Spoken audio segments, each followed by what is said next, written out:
நேயர்களுக்கு வணக்கம். வணக்கம் கூறி தமிழ்நாடு பண்பலையோடு நிகழ்ச்சிக்காக இணைவது உங்கள் ஆர்ஜே சரஸ்வதி செந்தில். கேளுங்க கேளுங்க கேட்டுக்கிட்டே இருங்க. இது உங்க தமிழ்நாடு FM.com, உங்கள் சுவாசத்தோடு பேசும் ஒரு இணைய வழி பாச பண்பலை. நேயர்கள் இனி கேட்கவிருக்கும் இந்நிகழ்ச்சி வாழ்க்கை துணையை தேர்ந்தெடுப்பதில் பெரும் பங்கு பிள்ளைகளுக்கா பெற்றோர்களுக்கா தலைப்பில் அமைந்த பட்டிமன்றம்.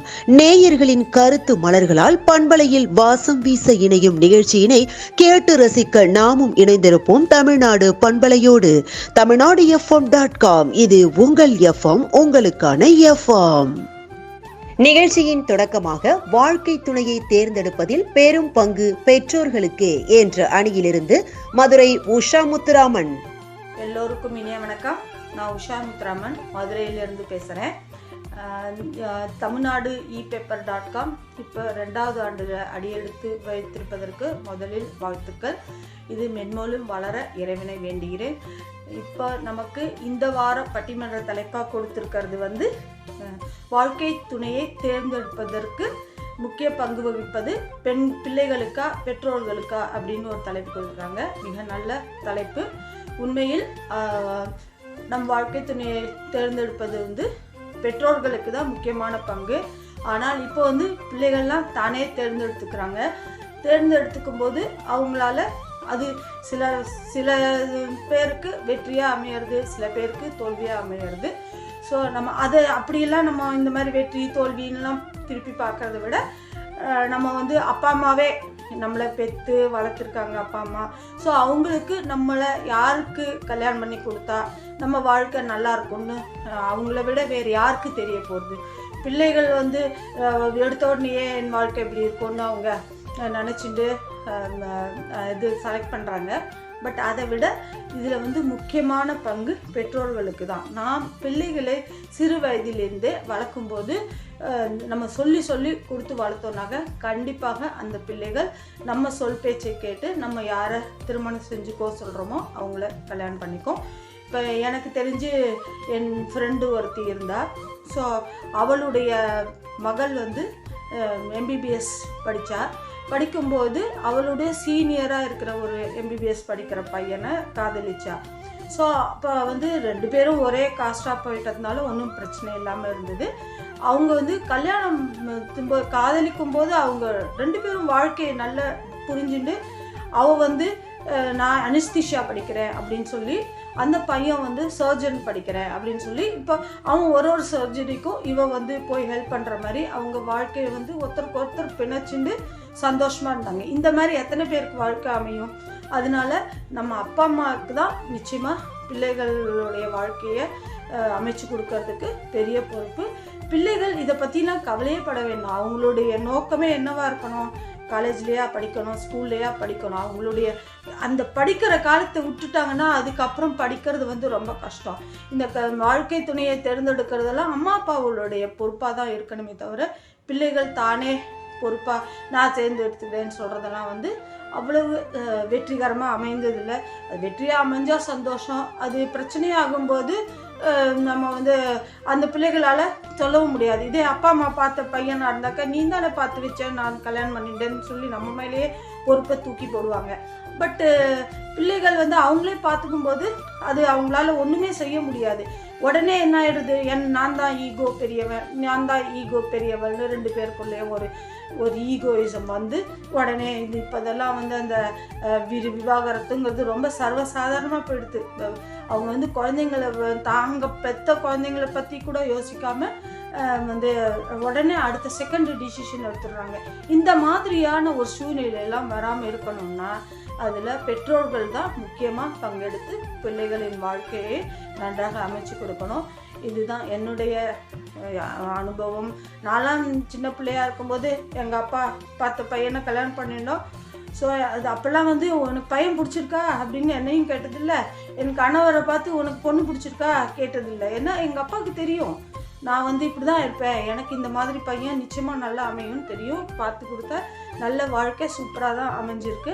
அதேமாரி என் கணவருக்கும் தெரியும், அவருக்கு வந்து அவள் அப்பா அம்மாவுக்கு இவர் பெற்று வளர்த்துருக்கிற அவரை பற்றின வேறு யாருக்கு தெரிய போகுது, அவருக்கு வந்து இந்த பொண்ணு நிச்சயமாக இவனுக்கு சூட்டாக இருக்கும் அப்படின்னு சொல்லி கல்யாணம் பண்ணி வச்சாங்க.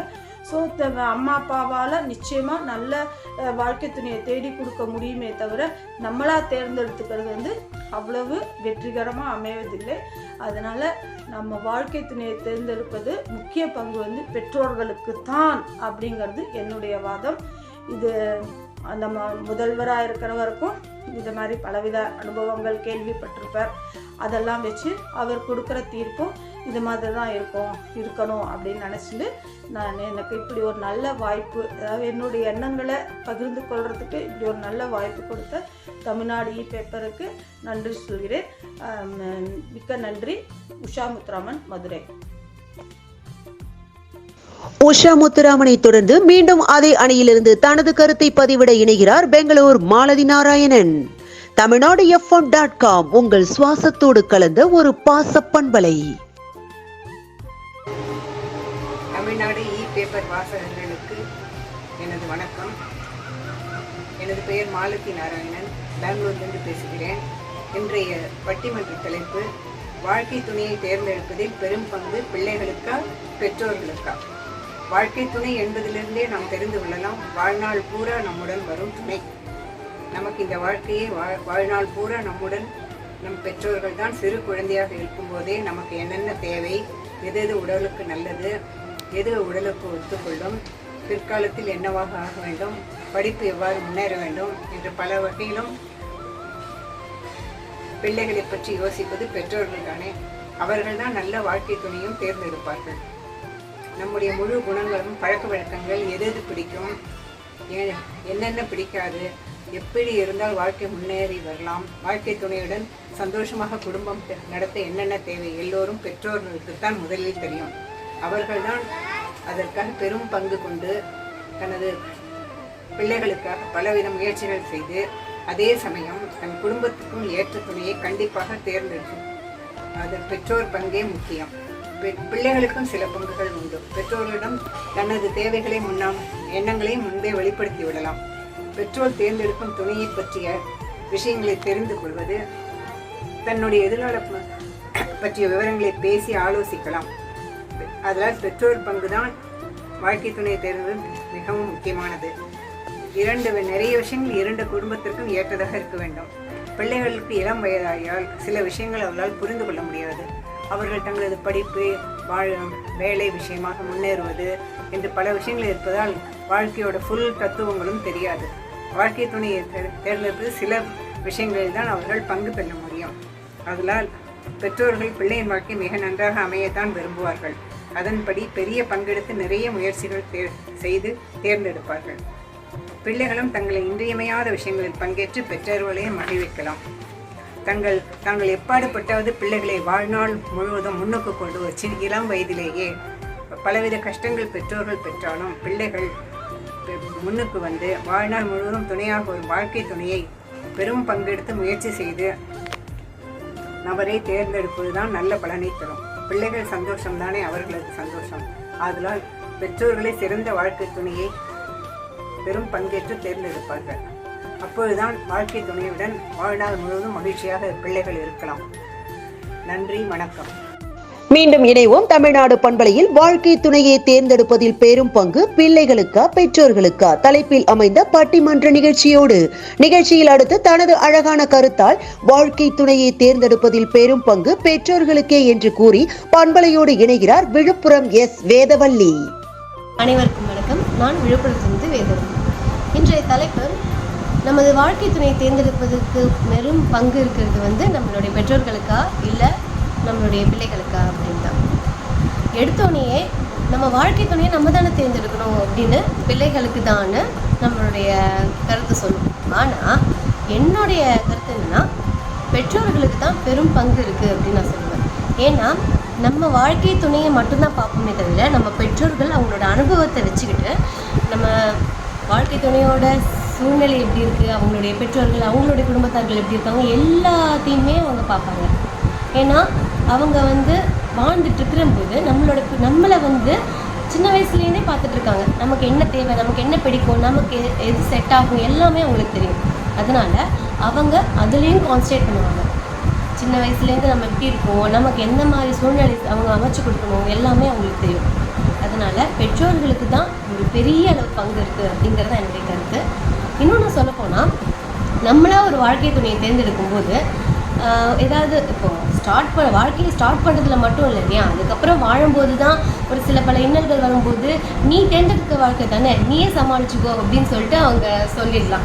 ஆனால் அவங்களுடைய கருத்து இருக்கும்போது அவங்களுடைய சப்போர்ட் இருக்கும், எப்போதுமே அவங்களுடைய ஆதரவு வந்து இருக்கும், அவங்களுடைய அனுபவம் சார்ந்த கருத்துக்கள் தான் வந்து நமக்கு பரிமாறப்படும். அதனால் நிறையா விஷயங்கள் வந்து இதில் செட் ஆகும், நல்லபடியாக மூவ் ஆன் ஆகும்.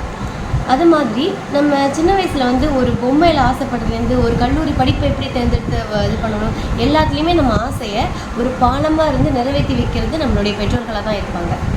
அதே மாதிரி இன்னும் சொல்லப்போனால் நம்ம ஒரு வாழ்க்கையை தனித்துவமாக தேர்ந்தெடுக்கும்போது நான் தேர்ந்தெடுத்த வாழ்க்கை, அதுக்கப்புறம் ஒரு பிரச்சனை வரும்போது நானே வந்து இது பிரிஞ்சுக்கிறேன், எனக்கு இது வேண்டாம் அப்படின்னு நிறையா பார்க்குறோம் இப்போது. ஆனால் இதுவே ஒரு பெற்றோர்களாக சேர்ந்து அவங்க வந்து ஒரு வாழ்க்கையை அமைச்சு கொடுக்கும்போது ஒரு மரியாதை கலந்த பயம் இருக்கும். ஓகே, நம்ம வந்து நமக்குன்னு ஒரு வாழ்க்கையை அமைச்சு கொடுத்துருக்காங்க, நம்ம வந்து இதை இன்னும் எப்படி வந்து ஒரு புரிதலோடு செயல்படலாம் அப்படின்னு நமக்கு வந்து ஒரு அண்டர்ஸ்டாண்டிங் வர ஆரம்பிக்கும். அதே மாதிரி இன்னும் வந்து நல்லபடியாக கொண்டு போகும். அதே மாதிரி நம்மளுடைய பெற்றோர்களும் வந்து அவங்களுடைய வாழ்க்கையை நடத்தும்போது நம்ம இப்போ நம்மளே சூஸ் பண்ணியிருக்கலாம் அப்படின்னு ஒரு கட்டத்தில் ஒரு பிரச்சனைகள்லாம் வரப்போ தோணினாலும் அவங்க வந்து இன்னுமே வயசு நல்லா ஆனதுக்கப்புறம் கூட ஒருத்தரோட ஒருத்தர் விட்டு கொடுக்காம இது பொறுத்துக்கிட்டு வாழ்ந்து போகிறத விட புரிஞ்சுக்கிட்டு வாழ்க்கையை நடத்திட்டு இருக்கிறவங்களும் இருக்காங்க.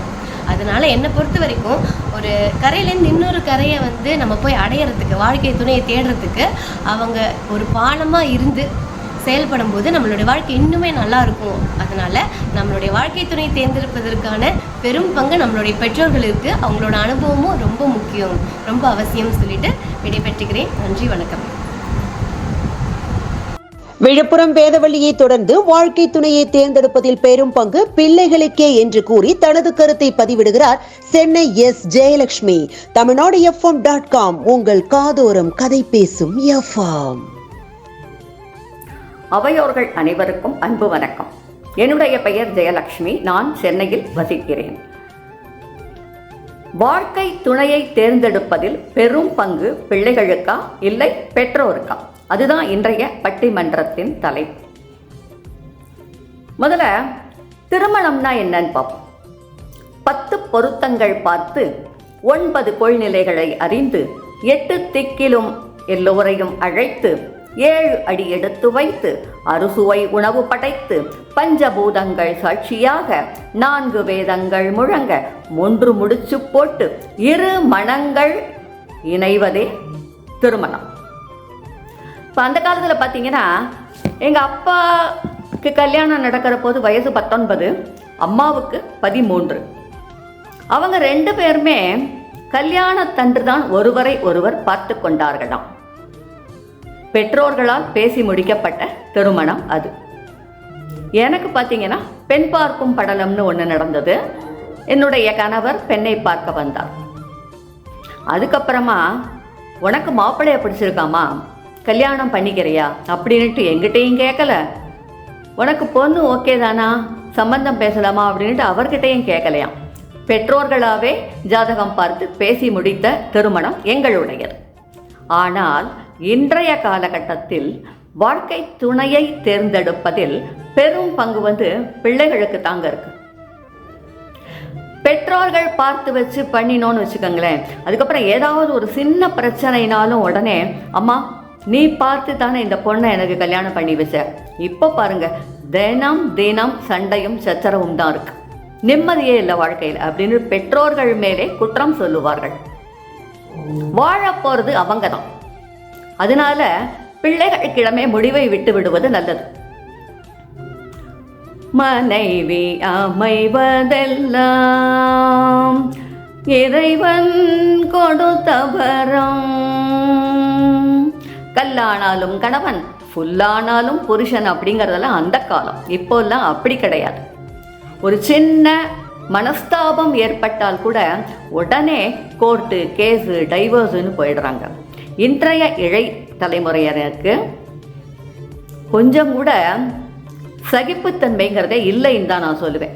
அதனால அவர்களுடைய வாழ்க்கை, அவர்களே வாழ்க்கை துணையை தேர்ந்தெடுத்து கொண்டு வாழ்ந்தார்களே ஆனால் ஒரு பொறுப்பு வரும். பெற்றோர்களின் மீது குற்றம் சொல்ல மாட்டாங்க.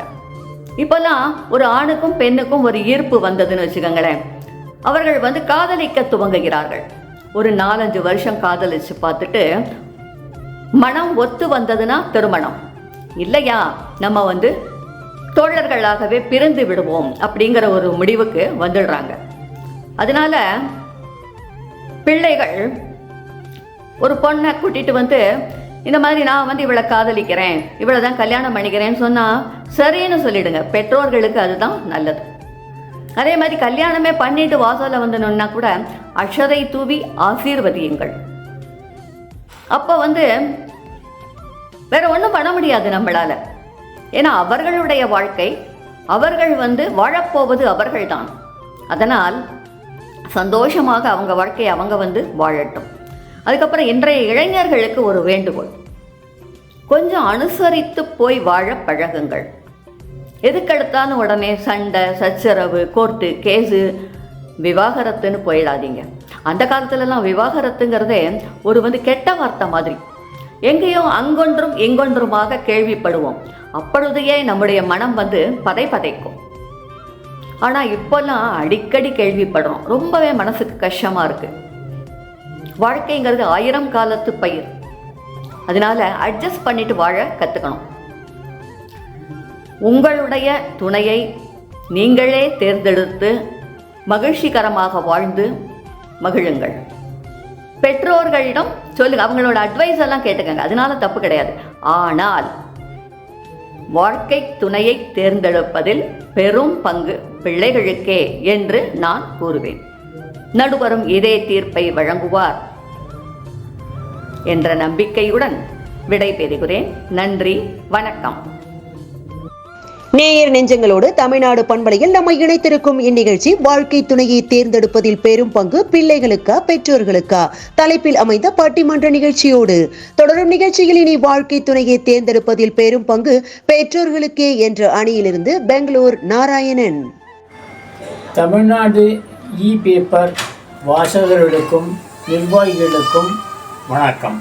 நான் நாராயணன், பெங்களூரிலிருந்து பேசுகிறேன். இன்றைய பட்டிமன்ற தலைப்பு வாழ்க்கை துணையை தேர்ந்தெடுப்பதில் பெரும் பங்கு பிள்ளைகளுக்கா பெற்றோர்களுக்கா. நான் பேசப்போவது பெற்றோர்களுக்கு என்று. முதலில் வாழ்க்கை துணை என்பது எத்தனை அவசியம் என்பது பற்றி ஒரு சில வரிகள். அதாவது மற்ற எந்த இனத்துக்கும் இல்லாத ஒரு அருமையான சந்தர்ப்பம் மக்களுக்கு இது இருப்பதற்கு ஒரு நல்ல நிலைமை இருக்கிறது. அதாவது திருமணம் என்பது, அதாவது வாழ்க்கை துணையை தேர்ந்தெடுக்கும் நிகழ்ச்சி என்பது ஒரு அறம் சார்ந்த காரியமாகும். அதாவது மற்ற இனங்களுக்கு திருமணம் என்று ஒன்றும் கிடையாது, உடல் சம்பந்தப்பட்டது தான். மனிதனுக்கோ மனம் சம்பந்தப்பட்டது. ஆகவே இதற்கு மதிப்பு அதிகம். அதனால்தான் திருமணம் என்பது 1000 காலத்து பயிர் என்று சொல்கிறார்கள். 1000 பொய் சொல்லி திருமணம் நடத்தலாம் என்றும் சொல்கிறார்கள். இவ்வளவு முக்கியமான இந்த வாழ்க்கை துணை தேடும் பணியில் பெற்றோர்கள் வழிதான் மிகவும் அதிகம் நன்றாக இருக்கும் என்று நான் கருதுகிறேன். காரணம், பெற்றோர்கள் முதலில் வாழ்க்கை துணையாக இருந்திருக்கிறார்கள் பல வருடங்கள். சிறுவர்கள் ஆகிய பிறகு தன் குழந்தைகளுக்கு அவர்கள் திருமணம் நிச்சயிக்கும் போது அவர்களுக்கு நல்ல முதிர்ச்சி ஏற்பட்டிருக்கும். வாழ்க்கையின் நெளிவு சுழிவுகள் நன்றாக தெரிந்திருக்கும். ஆகவேதான் இந்த செயலை பெற்றோர்கள் செய்வது மிகவும் நல்லது. அதில் என்ன முக்கியமான விஷயம் என்றால், பெற்றோர்கள் நீண்ட கால பார்வையை எப்போதும் வைத்திருக்கிறார்கள். சிறுவர்கள், அதாவது திருமணத்துக்கு தயாராக இருக்கும் இளைஞர்கள் உடனே என்ன தெரியுதோ அதை வைத்துத்தான் முடிவெடுப்பார்கள். ஆகவே முக்கியமாக வருங்கால வாழ்க்கை துணையை நினைப்பதில் முடிவு செய்வதில் முக்கியமான பங்கு பெற்றோர்களுக்குத்தான் உண்டு. பெற்றோர்கள் முக்கியமாக நல்ல விஷயங்களை கவனிப்பார்கள், நெடுங்கால பயன் தரும் விஷயங்களை கவனிப்பார்கள். அவர்கள் தன் குழந்தைகளுக்காக செய்யும் இந்த காரியத்தை நன்றாகவே செய்வார்கள், மிகவும் பொறுப்புடன் செய்வார்கள். இந்த விஷயம் குழந்தைகளுக்கும் தெரியும். வாழ்க்கை துணையை தேடும்போது பெற்றோர்கள் வழியில் நடந்தால் நமக்கு நன்மை என்பது நிறைய பேருக்கு தெரியும். காரணம், அவர்களுக்கு சட்டென்று ஒன்றும் தெரியாது. வாழ்க்கை துணையை தேடுவதா, அது அப்படியானால் அதற்கு என்னென்ன விஷயங்கள் தெரிந்திருக்க வேண்டும் என்பது இளைஞர்களுக்கு புரியாது. ஆனால் பெற்றோர்களுக்கு நன்றாக தெரியும். அவர்கள் வாழ்க்கையில் இன்னல்கள் அடைந்திருப்பார்கள், சந்தோஷம் கொண்டிருப்பார்கள். ஆகவே எப்படி செய்தால் தங்கள் குழந்தைகளின் வாழ்க்கை துணை நன்றாக இருக்கும் என்பது அவர்களுக்கு தெரியும். இந்த நம்பிக்கை வாழ்க்கை துணையை தேடுபவர்களுக்கும் உண்டு. தானே நேராக வாழ்க்கை துணையை தேடினால் அவர்களுக்கு சற்று பயம் இருக்கும், ஒன்றும் புரியாது. ஒரு சமயம் என்ன தெரிகிறதோ அதை வைத்துக்கொண்டு வாழ்க்கை துணையை நினைப்பார்கள். ஆனால் பெற்றோர்கள் நெடுங்கால நினைவுகளை மனதில் கொண்டு இனி என்ன நடக்கும், நமது குழந்தைகளுக்கு என்ன தேவை என்பதையெல்லாம் நன்றாக உணர்ந்திருப்பதால் மிக நல்ல வாழ்க்கை துணையைத்தான் தேடித் தருவார்கள். ஆகவே வாழ்க்கை துணையை தேடுவதில் பெற்றோர்களுக்குத்தான் பங்கு அதிகம். இதைவிட சில நேரங்களில் வாழ்க்கை துணையோடு சில மனவேற்றுமை அல்லது தகராறுகள் வரலாம். அப்போதெல்லாம் வாழ்க்கை துணை தேர்ந்தெடுத்தது பெற்றோர்கள் பங்கிருப்பதால் அவர்கள் பொறுப்புடன் நம் அப்பா தேர்ந்தெடுத்தால் நன்றாக இருக்கும், நல்ல குழந்தைகளாக நல்ல துணைவி கிடைக்கும், இவர்களோடு சண்டை போடக்கூடாது என்றும் ஒத்துப்போவார்கள்.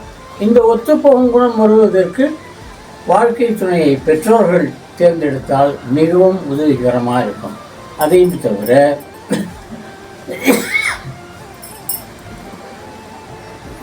தவிர சில நேரங்களில் பண கஷ்டம், மன கஷ்டம் எது வந்தாலும் அவற்றை பெற்றோர்கள் தாங்கள் தேர்ந்தெடுத்த வாழ்க்கை துணை மூலம் ஏற்படாமல் பார்த்து கொள்வார்கள்.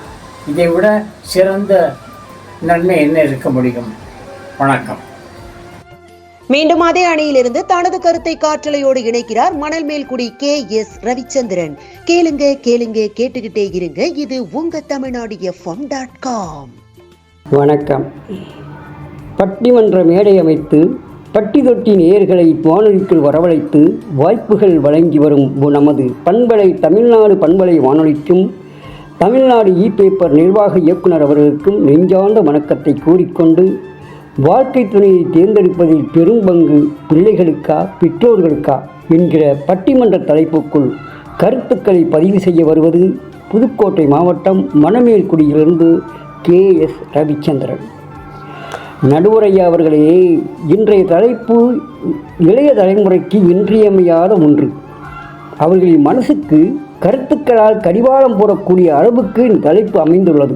காரணம், காதல் என்கிற வட்டத்திற்குள் இன்றைய தலைமுறை இதயத்தை தொலைத்துவிட்டு இலக்கு தெரியாமலேயே ஓடிக்கொண்டிருக்கிறார்கள்.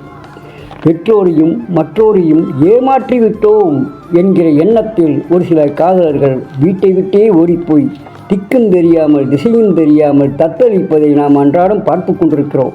அதனால் காதலிப்பது தவறென்று கூறவில்லை, ஆனால் திருமணம் பெற்றோரின் சம்மதத்தோடு தான் இருக்க வேண்டும். வாழ்க்கை துணையை தேர்வு செய்யும் உரிமை மகனுக்கோ மகளுக்கோ இருந்தாலும் அதனை முடித்து வைக்கும் உரிமை பெற்றோர்களுக்கு மட்டுமே உண்டு. ஆகையால் நிரந்தர வாழ்க்கையும் நிம்மதியும் கிடைக்க பெற்றோரின் பங்கு முழுமையாக இருப்பதே சிறந்ததாகும் என்பதை ஆணித்தரமாக கூறிக்கொண்டு விடைபெறுகிறேன். நன்றி, வணக்கம். உங்கள் KS ரவிச்சந்திரன், மணமேல்குடி. KS ரவிச்சந்திரனை தொடர்ந்து வாழ்க்கை துணையை தேர்ந்தெடுப்பதில் பெரும் பங்கு பெற்றோர்களுக்கே என்ற அணியிலிருந்து இணைவது செங்கல்பட்டு மாவட்டம் எஸ். குமார். வணக்கம், என் பெயர் எஸ். குமார், செங்கல்பட்டு மாவட்டம்.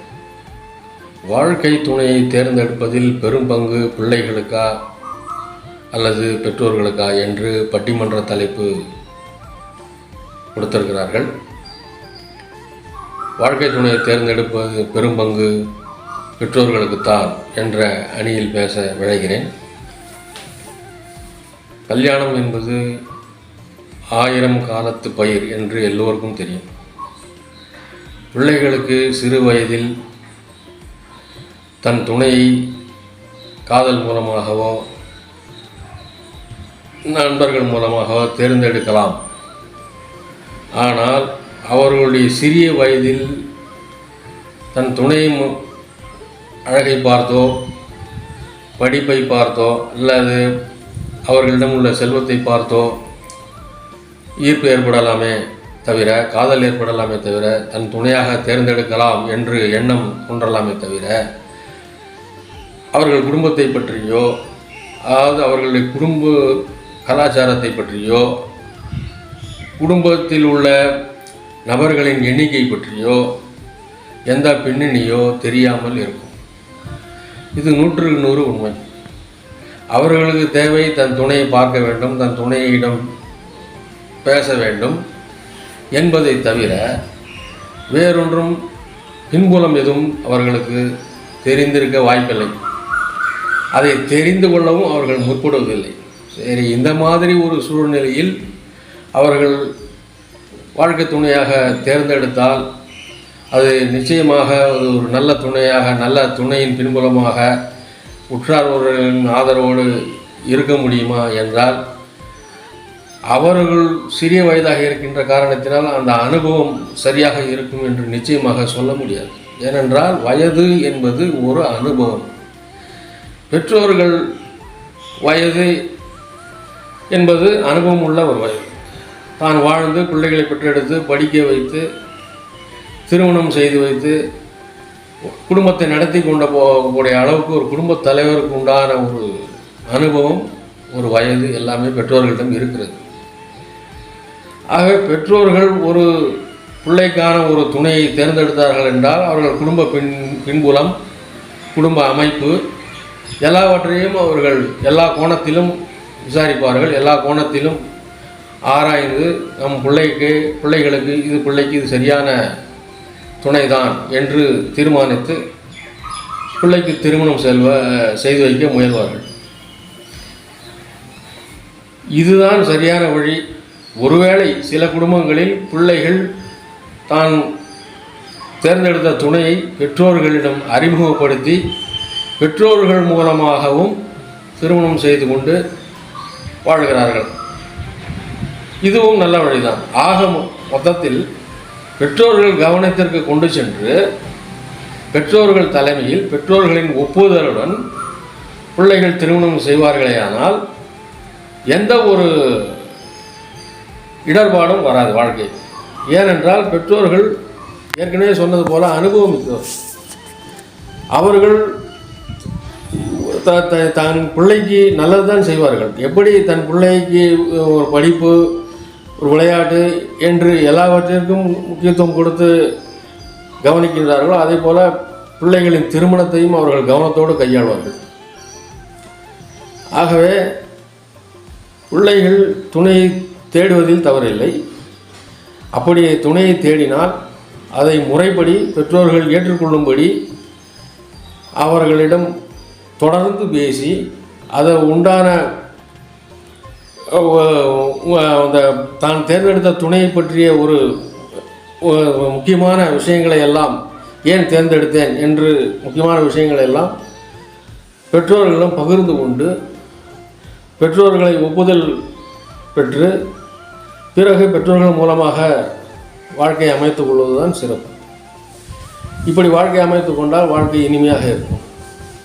தாமாகவே தேடிக்கொண்டு துணை தேடிக்கொண்டு தாமாகவே வாழ்க்கை அமைத்து கொண்டு வாழ்வதில் நிச்சயமாக 100க்கு 100 பேரும் வெற்றி அடைய முடியாது. ஏனென்றால் நான் முன்பே சொன்னேன், சிறு வயதில் அனுபவம் என்பது இருக்காது. துணை மட்டும்தான் கண்ணுக்கு தெரியுமே தவிர பின்புறம் தெரியாது. இவர் யாருடைய 2 பேர்களில் யாருடைய பின்புறம் யாருக்கும் முழுமையாக தெரியாது. இதில் சமூகத்தை எல்லாம் விட்டுவிடுங்கள். நான் பேசுவது எல்லாம் பொதுவாக பேசுகிறேன். ஆகவே பிள்ளைகள் பெற்றோர்களிடம் முறையாக தெரிவித்து பெற்றோர்கள் மூலமாக வாழ்க்கை அமைத்துக் கொள்வதுதான் சிறப்பு. ஆகவே பெற்றோர்களுக்குத்தான் பிள்ளைகளின் வாழ்க்கை துணை அமைத்துக் கொடுப்பதின் பெரும் பங்கு பெற்றோர்களுக்குத்தான் இருக்கிறது. அதுவே வெற்றியை தரும், அதுவே வாழ்க்கையில் இனிமையை தரும் என்று கூறி விடைபெறுகிறேன். நன்றி, வணக்கம். நேயர்களின் அழகிய கருத்துக்களால் நம் மனதை தொட்டு தொடரும் நிகழ்ச்சியில் இனி வருவது வாழ்க்கை துணையை தேர்ந்தெடுப்பதில் பெரும் பங்கு பெற்றோர்களுக்கே என்ற அணியிலிருந்து செம்மனார் கோவில் புவனா நாகராஜன். வணக்கம். செம்பனார் கோவிலிலிருந்து புவனா நாகராஜன் பேசுகிறேன்.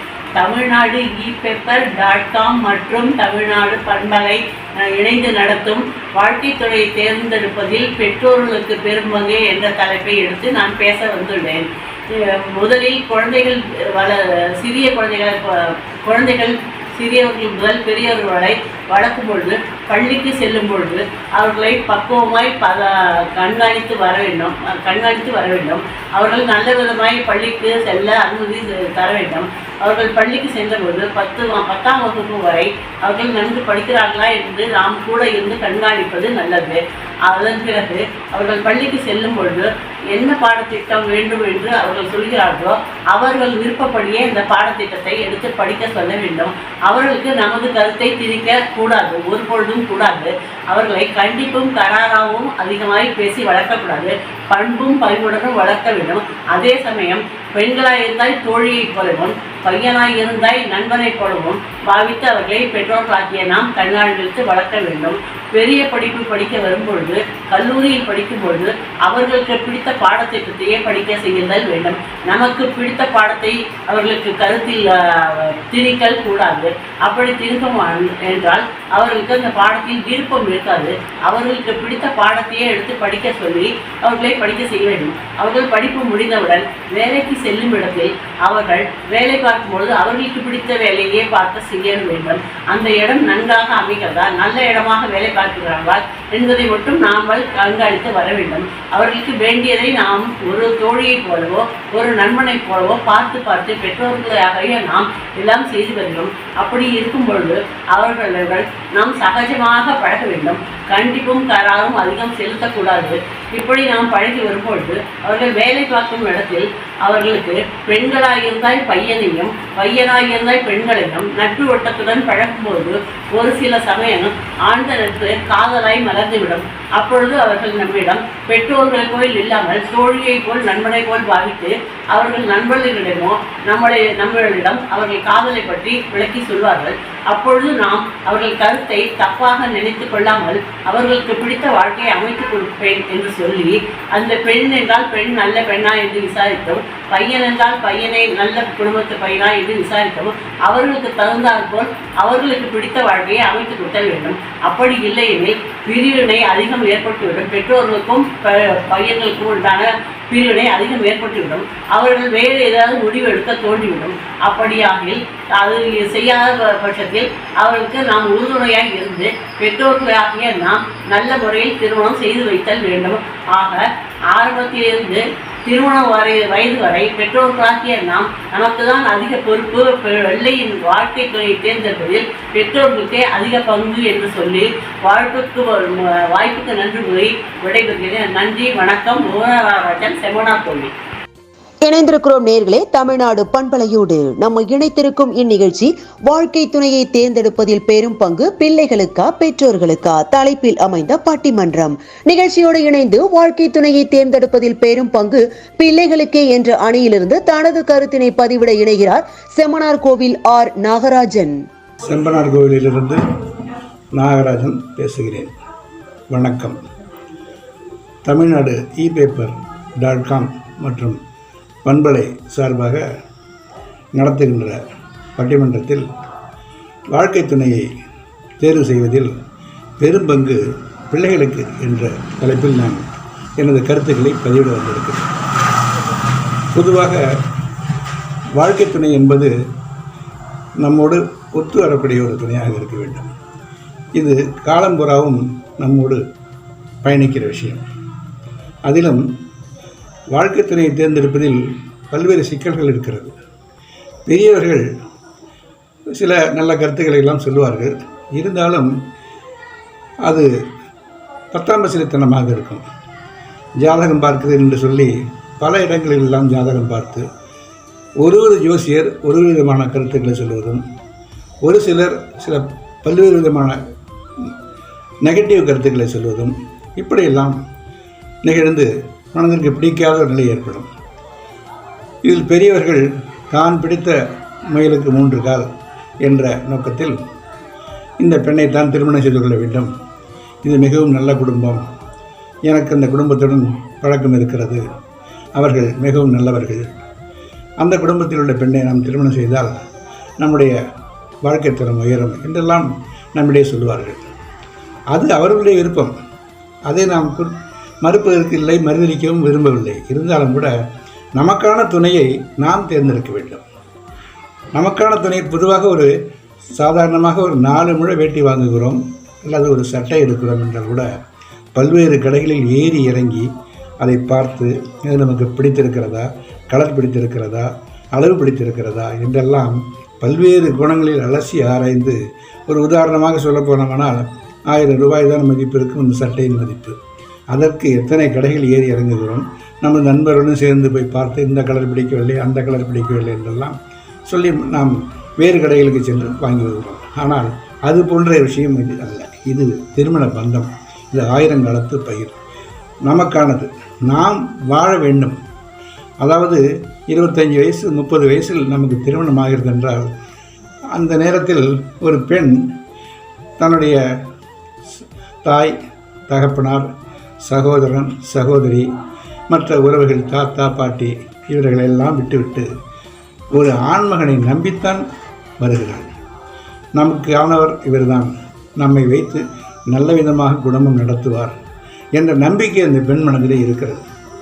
அந்த நம்பிக்கை வரும் பொழுது ஒருவர் புரிந்து கொள்ளும் நிலை ஏற்படுகிறது. அதற்கு பெரியவர்கள் பார்த்து மாப்பிள்ளை விட்டார், பெண் விட்டார், இருவரும் கலந்து பேசி பெண் பார்க்கும் படலம் என்று ஒன்று வைக்கிறார்கள். அங்கே சென்று நாம் இனிப்புகள் எல்லாம் சாப்பிட்டு விட்டு ஒரு 5 நிமிடம் பெண்ணோடு பேச வேண்டும் என்று சொல்லி யாரோ ஒருவர், பெண்ணாகவும் இருக்கலாம் அல்லது ஆணாகவும் இருக்கலாம், 5 நிமிடத்தில் ஒரே புரிந்து கொள்வதற்கான வாய்ப்புகள் மிகவும் குறைவு. ஆக காதலில் இது அது போன்ற விஷயம் அல்ல. காதலித்து திருமணம் செய்தவர்கள் தவறு இல்லை. சிலர் சொல்லுவார்கள் காதல் திருமணம் எல்லாம் காலத்திற்கு உதவாது, பெரியவர்கள் எதிர்த்து திருமணம் செய்யக்கூடாது என்றெல்லாம் சொல்வார்கள். பெரியவர்கள் அவர்களுக்குரிய மரியாதையை நாம் கொடுக்கிறோம். அதே நேரத்தில் நமக்கான துணையை நாம் தேர்ந்தெடுக்கும் பொழுது நன்கு அலசி ஆராய்ந்து பழகி என்றால் எந்த விதமான கெட்ட பழக்கங்களும் ஆளாகுவதாக நான் சொல்ல விரும்பவில்லை. ஒருவரை புரிந்து கொண்டு, ஒருவருடைய மனப்பக்குவம், அவருடைய குணாதிசயம் என்ன என்பதையெல்லாம் தெரிந்து கொண்டு நாம் அவர்களோடு பழகி நம்மை பற்றி, நம்முடைய கருத்துக்களை பற்றி, நம்முடைய எதிர்கால சிந்தனையை பற்றி, நம்முடைய நோக்கங்கள் எந்த வகையில் இருக்கிறது என்பதையெல்லாம் அவர்களுக்கும் புரிய வைத்து, அவர்களின் ஆசாபாசங்கள் என்ன, அவருடைய நோக்கங்கள் என்ன, அவருடைய கருத்துக்கள் என்ன, அவர் இதையெல்லாம் விரும்புகிறார்கள், நம்மிடம் எது விரும்பாத ஒரு விஷயம் இருக்கிறது என்பதையெல்லாம் கலந்து பேசி ஒரு முடிவெடுப்பதற்கு ஒரு காதல் ஒரு காரணியாக இருக்கிறது. ஆக காதல் திருமணமும் சில இடங்களில் தோல்வி அடைகின்றன. அது காரணம் புரிதல் இல்லாத ஒரு வாழ்க்கை. புரிதல் இல்லாத ஒரு வாழ்க்கை பிரிதலில் தான் முடியும். ஒருவரை நன்கு புரிந்து கொண்டு வாழ கற்றுக்கொண்டு பாருங்கள், வாழ்க்கை வசந்தமாகிவிடும். அதில் என்ன தவறு இருக்கிறது? ஒருவரை விட்டு கொடுத்து போய் பாருங்கள், அதில் என்ன தவறு இருக்கிறது? சந்தோஷம்தான் மிகுதியாக இருக்கும். ஆனால் பெரியவரிடம் சொல்லி நான் இந்த பெண்ணை விரும்புகிறேன், இந்த பெண்ணைத்தான் நான் திருமணம் செய்துள்ள எனது வாழ்க்கை துணையாக ஏற்றுக்கொள்ள நான் ஆசைப்படுகிறேன், உங்களுடைய அன்பும் ஆதரவும் ஆசீர்வாதம் எங்களுக்கு வேண்டும், நீங்கள் இந்த விஷயத்தில் கொஞ்சம் எங்களுக்காக ஒத்துழைப்பு கொடுங்கள், நீங்கள் தான் பெற்றீர்கள், வளர்த்தீர்கள், ஆளாக்கினீர்கள், வேலை வாங்கி கொடுத்தீர்கள், ஆனால் உங்களோடு தான் நான் இருந்து கொண்டிருக்கின்றேன். இருந்தாலும் எனது வாழ்க்கை துணை என்று வரும்பொழுது இந்த விஷயத்திலே நான் எடுக்கின்ற முடிவுகளை நீங்கள் கொஞ்சம் செவிசாய்த்து பாருங்கள், என்னுடைய உணர்வுகளை புரிந்து கொள்ளுங்கள். அதே போல் பெண் வீட்டிலும் சரி, பெண்ணானாலும் சரி ஆணாக இருந்தாலும் சரி ஒருவரையும் புரிந்து கொள்ளும்போது சொல்லி செய்வது தவறில்லை. சொல்லாமல் செய்யும் பொழுது வருத்தம் மேலிடுகிறது, பல்வேறு விஷயங்கள் அதிலே தேவையில்லாமல் நுழைந்து விடுகிறது. மூன்றாம் நபர்களும் அதிலே தலையிட்டு பல்வேறு பிரச்சனைகளை ஏற்படுத்தி விடுகிறார்கள். இது வாழ்க்கை நிரந்தரமானது. இந்த வாழ்க்கை நிரந்தரமான வாழ்க்கை நமக்கு அமைய வேண்டும் என்றால் பெரியவர்கள் பார்த்து செய்வதை விட அவரிடம் அனுமதி வாங்கி கொள்ளலாம். அதே நேரம் நாம் காதலித்தோ அல்லது காதலிக்காமலோ ஒருவரை ஒருவர் புரிந்து கொண்டு நன்கு பேசி யாருக்கு எந்த கருத்துக்கள் இருக்கிறது என்பதையெல்லாம் அலசி ஆராய்ந்து ஒரு 2 வருடம் 1 வருடம் கூட காத்திருக்கலாம். காத்திருப்பதில் தவறில்லை தான். காத்திருந்து புரிந்து கொண்டு அதற்கு பிறகு திருமணம் என்ற பந்தத்தில் நாம் நுழைந்தமையானால் நிச்சயமாக அந்த வாழ்க்கை வசந்தமாகத்தான் இருக்கும் என்று நான் என்னுடைய கருத்துக்களை இங்கே வாதிட வந்திருக்கிறேன். அதற்காக காதல் திருமணங்கள் தான் உயர்வு என்று நான் சொல்ல விரும்பவில்லை. இருந்தாலும் காதல் திருமணங்களும் பல விதங்களில் வெற்றி அடைந்திருக்கிறது என்பதை நாம் இங்கே கருத்தில் கொள்ள வேண்டும். இது வாழ்க்கை. ஆக ஒருவரை ஒருவர் புரிந்து கொண்டு வாழ்ந்தால்தான் வாழ முடியும். புரிந்து கொள்ளாமல் வாழ முடியாது. விட்டு கொடுத்து வாழ்ந்தால்தான் வாழ முடியும். ஒருவருக்கு தலைவலி என்று வருகின்ற நிலையிலே அந்த கணவன்மார் என்ன செய்ய வேண்டும் என்றால் அவருக்குரிய பங்களிப்பை அங்கே செலுத்த வேண்டும். அன்பு மேலிடும். தொடர்ந்து இணைவது மதுரை பொன்மணி கண்ணன். மீண்டும் பெற்றோர்களுக்கே என்ற அணியிலிருந்து. என் பெயர் பொன்மணி கண்ணன். நான் மதுரையிலிருந்து பேசுகிறேன்.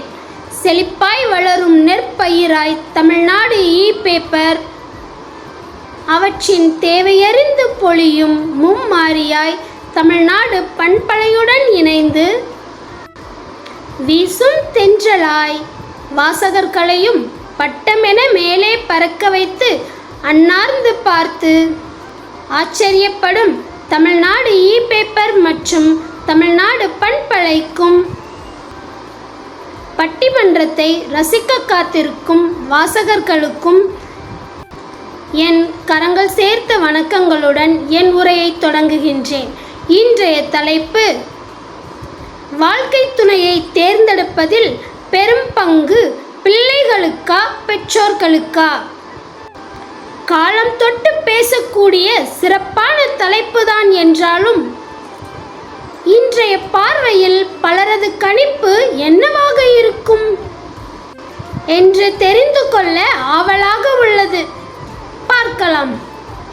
இன்று நான் பேசப்போகும் தலைப்பு வாழ்க்கை துணையை தேர்ந்தெடுப்பதில் பெரும் பங்கு பெற்றோர்களுக்கே என உறுதிபட என் உரையை தொடங்குகின்றேன். பெற்றோர் மக்களை பெற்றவர்கள். அவர்களுக்கு குழந்தை பிறந்த பொழுதிலிருந்தே அவர்கள் பெற்றோரை சிந்திக்க தொடங்கிவிடுகின்றனர் என்பதுதான் உண்மை. ஒவ்வொரு பெற்றோரும் நினைப்பது நான் பட்ட கஷ்டம் என் பிள்ளை படக்கூடாது என்பதாகவே இருக்கும். எனக்கு கிடைக்காதது, நான் அனுபவிக்காதது அனைத்தும் என் பிள்ளைக்கு கிடைக்க வேண்டும் என்று குழந்தைகள் வளர்ச்சியுடன் தேய்பவர்கள் பெற்றோர்கள். ஆண் பிள்ளை என்றால் நன்கு படிக்க வைத்து நல்ல நண்பர்கள் வட்டத்துடன் பழக வைத்து அவன் விருப்பப்படி வியாபாரமோ தொழிலோ உத்தியோகமோ என ஏதோ ஒன்றை உருவாக்கி தருவதற்குள் இங்கு பாதிக்கு மேல பல அப்பாக்கள் மகன்களுக்கு வில்லனாகவே தெரிகின்றனர். அம்மாக்களோ தலையாட்டி பொம்மைகளாகவே ஆகிவிடுகின்றனர். பெண் பிள்ளை என்றால் தன் பிள்ளை என தங்கள் தேவைகளை சுருக்கிக் கொண்டு தாரகை அவள் பாதம் தரை தொட்டு நடக்கும் முன் அவளுக்கு நாளை வேண்டும் என தங்கத்தை சேமிக்க தகரமாய் துருப்பிடிக்க தொடங்கிவிடுகின்றனர் என்பதுவே நிஜம். வாழ்க்கையில் ஒவ்வொருவருக்கும் அந்தந்த பருவத்தில் வரும் ஆசைகள் என்பது மாறுபடலாம். சிறு குழந்தை என்றால் பொம்மைகள் மீது வரும் ஈர்ப்பு போல வயது ஏற ஏற ஆசைகள் மாறுபடும். சின்னதாய் சைக்கிள் தொடங்கி பைக், செல்போன், கார் என பருவமாற்றம் பெறும் ஆசைகள் டீனேஜ் நெருங்கும் சமயம் வாழ்க்கை துணையை தேர்ந்தெடுக்கும் அளவுக்கு தேர்ந்து விடுகின்றனர். ஆனால் பெற்றோர்கள் தங்கள் பிள்ளைகளின் தேவை அறிந்து கேட்டதையெல்லாம் கொடுக்க முற்படுபவர்கள் மட்டுமன்றி தொடர்ந்து உங்கள் வளர்ச்சியின் தூண்களே அவர்கள்தான். மகனிற்கோ மகளிர்க்கோ துணை தேடும் போது என்னமோ பக்கம் பக்கமாய் ஜாதகத்தை புரட்டி பார்த்தும் பார்ப்போரிடமெல்லாம் குடும்பத்தை பற்றி விசாரித்து எது சரி எது தவறு என தன் மனபாரத்தை தனக்குள் சுமக்கும் தந்தையும் தாயும் கிடைக்க கொடுத்துத்தான் வைத்திருக்க வேண்டும். தன் மகளுக்கோ தன் மகனுக்கோ மனம் தேடும் போது இது சரி இது தவறு என பேச 1000 பேர் இருந்தாலும் பெற்றோர்களிடத்தில் எதுவும் மாறப்போவதில்லை. அவர்கள் சந்தோஷமோ பிள்ளைகளை சந்தோஷமாக வைத்திருப்பதில் தான் இருக்கிறது. வாழ்க்கை துணையை தேர்ந்தெடுப்பதில் பெரும் பங்கு பெற்றோர்களுக்கே என்பது பெற்றோரானதும் எடுத்துக்கொள்ளும் பொறுப்பாகவே மாறிவிடும் என்பதே உண்மை. வாய்ப்பு வழங்கி பெருமைப்படுத்தும் தமிழ்நாடு இ-பேப்பர் மற்றும் தமிழ்நாடு பண்பலைக்கும் சிந்தனை செலுத்தி கேட்டுக்கொண்டிருந்த வாசகர்களுக்கும் மனமார்ந்த நன்றியை சொல்லிக்கொண்டு என் உரையை முடிக்கின்றேன். நன்றி, வணக்கம். மீண்டும் அதே அணியிலிருந்து பொன்மணி கண்ணனை தொடர்ந்து வரும் இந்த நேயர் கோயம்புத்தூர் ஆர் சுந்தரவல்லி. தமிழ்நாடு FM.com. இது உங்கள் குரல், உங்களுக்கான குரல். எல்லோருக்கும் வணக்கம். தமிழ்நாடு இ-பேப்பர்.com கொடுத்த இந்த வாய்ப்புக்கு மிகவும் நன்றி. இந்த வாரத்துக்கான தலைப்பு பிள்ளைகளின் திருமண வாழ்க்கை அமைத்து கொடுப்பதில் பெற்றோர்களுக்கு பங்கதிகமா அல்லது பிள்ளைகளுக்கு பங்கதிகமா? நான் பேச வந்திருப்பது பெற்றோர்களுக்கு தான் அதிக பங்கு உண்டு. ஒரு பிள்ளை பெற்று வளர்த்து ஆளாக்கி அவங்களை எல்லா விதத்திலும் நேர்த்தியாக வளர்த்தி வாழ்க்கையில் செட்டில் பண்ணுவதற்கு பெற்றோர்கள் அதிக கவனம் எடுத்துக்கொள்வார்கள். பொண்ணாக இருக்கட்டும் சரி, பையனாக இருக்கட்டும் சரி, அவங்களுக்கு தேர்ந்தெடுத்து கொடுக்கும் கல்லூரி, பள்ளி, கல்லூரி எல்லாமே மிகவும் நன்றாக இருக்க வேண்டும் என்றுதான் நினைப்பார்கள். ஏனென்றால் ஒரு நல்ல கல்வி நல்ல வாழ்க்கைக்கான உத்தரவாதம். அப்படி இருக்கும்போது ஒரு நல்ல துணை தேடி அமைப்பதில் அவங்க ஏதாவது ஒரு காம்ப்ரமைஸ் பண்ணுவார்களா? கிடையவே கிடையாது.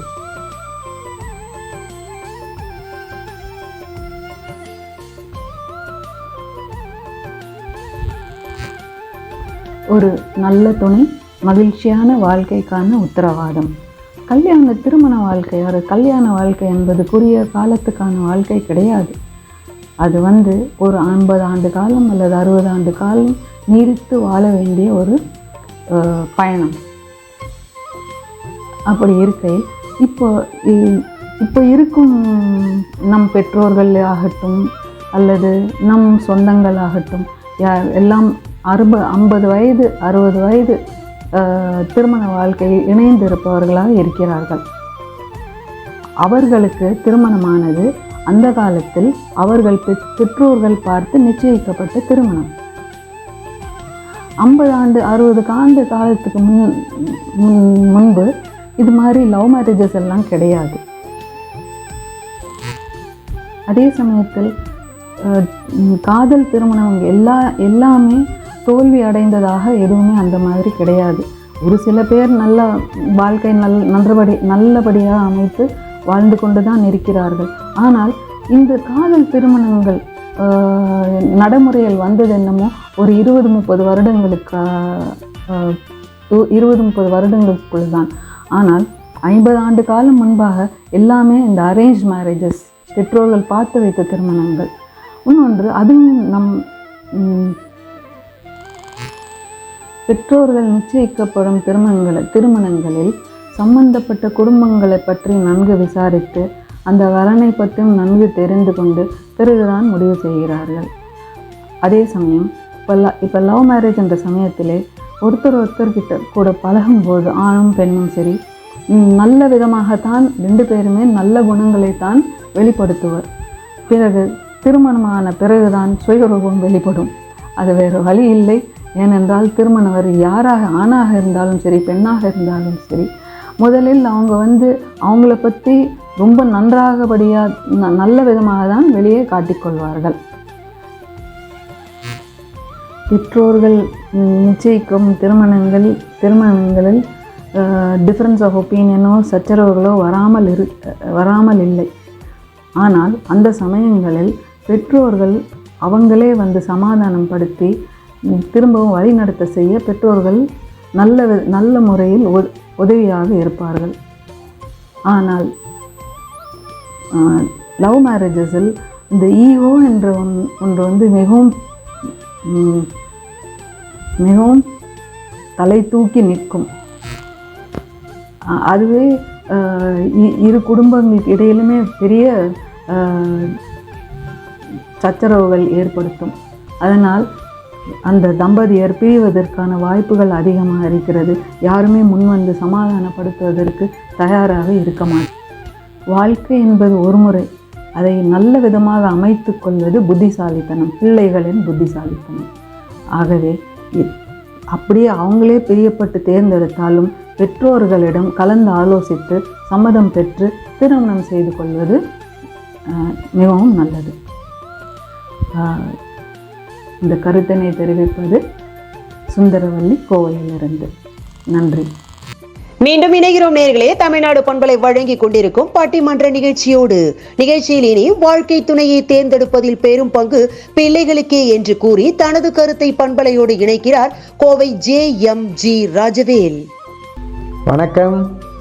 தமிழ்நாடு ePaper.com 2ஆம் ஆண்டிலே வெற்றிகரமாக பல லட்சம் வாசகர்களோடு இணைந்து பயணிக்கிறது. அதற்கு முதல் கண் என் வணக்கத்தையும் வாழ்த்தையும் தெரிவித்துக் கொள்கிறேன். அதனை முன்னிட்டு ஒரு வாரம் ஒரு சிறப்பு பட்டிமன்றம் நடத்துவதாக அறிவித்துள்ளனர். இன்றைய வார தலைப்பு வாழ்க்கை துணையை தேர்ந்தெடுப்பதில் பெரும் பகுதி கவனிக்கணும், பெரும் பகுதி நம் பிள்ளைகளுக்கா அல்லது பெற்றோர்களுக்கா? இதில் என்ன சந்தேகம்? பெரும்பகுதி பிள்ளைகளுக்குத்தான் என்பது என் வாதம். சரி, அதை தொடருவோம். முதல்ல அதை தொடர்றதுக்கு முன்னாடி 2 பிரிவாக வந்து இதை பிரிச்சுக்கணும். அதாவது 1990க்கு அப்புறம் 90ஆம் ஆண்டுக்கு அப்புறம் பிறந்த குழந்தைகளை தான் 90 கிட்ஸுங்கிறீங்களா புதுசாக? இப்போ அதுக்கு முன்னாடி பிறந்தவங்கலாம் என்ன கிட்ஸா இல்லை என்னன்னு தெரியல. அதுக்கு முன்னாடி பிறந்தவங்க ஆகிய நாமெல்லாம் அதுக்கு பேர் என்ன வேணாலும் வச்சுக்கலாம், அதை பற்றி ஒன்றும் இல்லை. அந்த காலத்தில் நம்ம வந்து பெண்களை பார்ப்பதே சிரமம். ஒரு பெண்ணை பார்க்கணும்னா இங்கே வெளியில் ஒரு திருமண நிகழ்ச்சிகளோ இல்லை சினிமாவுக்கு போகும்போது தான் பார்க்கணும். அதுவும் நேருக்கு நேராக கூட பார்க்க மாட்டோம், ஓர கண்ணாலேயோ ஒளிஞ்சோ அப்படி தான் பார்த்து பழகிட்டு இருக்கோம். அப்பொழுது நம்மளுடைய பெற்றோர்கள் நமக்கு பெண் பார்த்து வைத்தார்கள். பெண் பார்த்து வைத்தோடனே நாம் என்ன பண்ணோம்? அதே தான் தமாஷாக ஆன்மீக சொற்பொழிவாளர் திருமுருக கிருபானந்த வாரியார் அவர்கள் தன்னுடைய சொற்பொழிவில் என்ன சொல்லுவார்னா, புதுசாக கல்யாணம் புருஷன் பொண்டாட்டி பேர் வந்து ஜானகி, கொஞ்ச காலத்துலேயே அவன் வந்து அவள் ஜான்னு கூப்பிடுவான். அப்போ கீ எங்கே போயிருக்கு அப்படின்னு கேட்பார். கீ அந்த அம்மா கைக்கு போயிடுச்சு என்று தமாஷாக சொல்வார்கள். இப்பொழுது 90ஆம் ஆண்டுகளுக்கு அப்புறம் படிக்கும்போதும் சரி, வேலை செய்யும் போதும் சரி, எங்கே பார்த்தாலும் ஆணும் பெண்ணும் சேர்ந்து இணைந்து செயல்படுகிறார்கள், நண்பர்களாக இருக்கிறார்கள். முதலில் நண்பர்களாக இருப்பவர்கள் பின்காலத்தில் காதலாகவும் அந்த நட்பு வந்து காதலாகவும் மாறுவதற்கு நிறைய சந்தர்ப்பம் வாய்ப்புகள் இருக்கின்றன. இப்போ ஒருத்தர் விரும்புகிற ஒரு பெண் வந்து ஒருத்தனை விரும்புகிறான்னா அவளுடைய நண்பரையே கேட்டு அந்த இவர் எப்படி, சுரேஷ் எப்படி அப்படின்னு கேட்கும்போது, ஐயோ அவன் பயங்கர ஈகோ பிடிச்சவன், உனக்கு நீ எது கேட்குறேன்னு எனக்கு புரியுது, அவன் உனக்கு செட் ஆக மாட்டான் அப்படின்றா. அதே மாதிரி இன்னொரு ஆண் வந்து ஒரு பெண்ணை பற்றி கேட்கும்போது அவன் வந்து ஐயோ பேராசக்காரி, எக்கச்சக்கமாக செலவு பண்ணுவான், அவன் வழிக்கெல்லாம் அவள் சரி வராது என்பதை சொல்லுவார்கள். இப்படி ஒருத்தருக்கு ஒருத்தர் வந்து பழகுனதுக்கு அப்புறம்தான் வந்து காதலே வருது. அந்த காதல் தான் நீடிக்கும். அப்படிலாம் வந்து ஒருத்தருக்கு ஒருத்தர் பழகி பேசி நிறை குறைகளை தெரிந்து கொண்டு தான் தன் வாழ்க்கை துணையை இப்பொழுதுல உள்ள பிள்ளைகள் தேர்ந்தெடுக்கிறார்கள். இதில் என்ன தப்பு? அப்போ வந்து பெற்றோர்களுக்கு பங்கே இல்லையாங்கிறீங்களா? இருக்குது. பெற்றோர்கள் முதல்ல இருந்தே அவங்களுக்கு எது நல்லது எது கெட்டது என்பதை சிறு வயது முதற்கொண்டே சொல்லி கொடுத்துருக்க வேண்டும். அப்படி சொல்லிக் கொடுக்கும் பட்சத்தில் நிச்சயமாக அவர்கள் மோசமான வழியை தேர்ந்தெடுக்க மாட்டாங்க. ஒரே இது கடைசியாக ஒன்று சொல்லி நேரங்கிறது முடித்துக்கொள்கிறேன். எந்த ஒரு பொண்ணும் நீங்கள் பார்த்தீங்கன்னா நல்ல லட்சணமாக இருப்பாங்க, வெள்ளையாக இருப்பாங்க. அவங்க தேர்ந்தெடுக்கிற ஆண்மகன் வந்து கருப்பாக இருப்பான். ஆனால் புறத்தில் வேணால் கருப்பாக இருப்பான், அகத்தில் நன்றாக வெள்ளையாக இருப்பான். அதே மாதிரி அபாஸ் மாதிரி ஒரு அஜித் மாதிரி வெள்ளையாக இருக்கிறவன் ஒரு கருப்பு பொண்ணை செலக்ட் பண்ணுறான். எப்படி?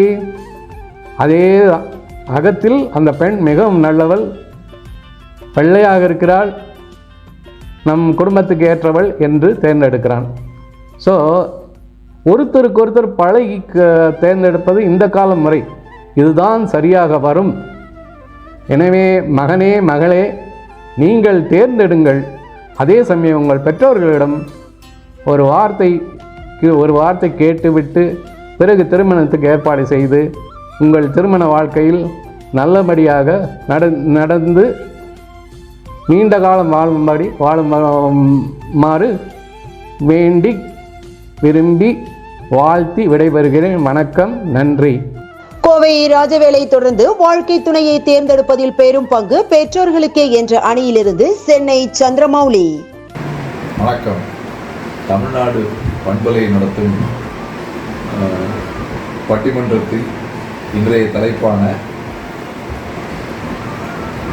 வாழ்க்கை துணையை தேர்ந்தெடுப்பதில் பெரும் பங்கு பிள்ளைகளுக்கா பெற்றோர்களுக்கா என்ற தலைப்பில் நான் பெற்றோர்களுக்கு என்ற தலைப்பில் பேச இருக்கிறேன். என் பெயர் சந்திரமௌலி. ஒரு குழந்தை பிறந்ததிலிருந்து அவன் வாலிப பருவம் எழுதி வேலைக்கு செல்கின்ற காலம் வரை அவனுக்கு வேண்டியதை எல்லாம் பார்த்து பார்த்து செய்வது பெற்றோர்களே. அவர்களுக்கு எது தேவையில்லை என்பதை முடிவு செய்வ நிலையில் இருப்பவர்கள் பெற்றோர்களே. அப்படி இருக்கும் பொழுது இவ்வளவு தூரம் செய்கின்ற ஒரு பெற்றோர்களால் அவனுக்கு ஒரு நல்ல வாழ்க்கையை அமைத்து தர முடியாதா? உதாரணத்திற்கு இங்கு பார்த்தோம் என்றால், பிள்ளைகள் அவர்களாகவே தேடிக்கொண்ட வாழ்க்கை துணை பெரும்பாலும் விவாகரத்தில் தான் முடிந்திருக்கிறது. ஆனால் பெற்றவர்கள் பார்த்து செய்து வைத்த திருமணம் நீண்ட காலத்திற்கு தொடர்ந்து இருக்கிறது.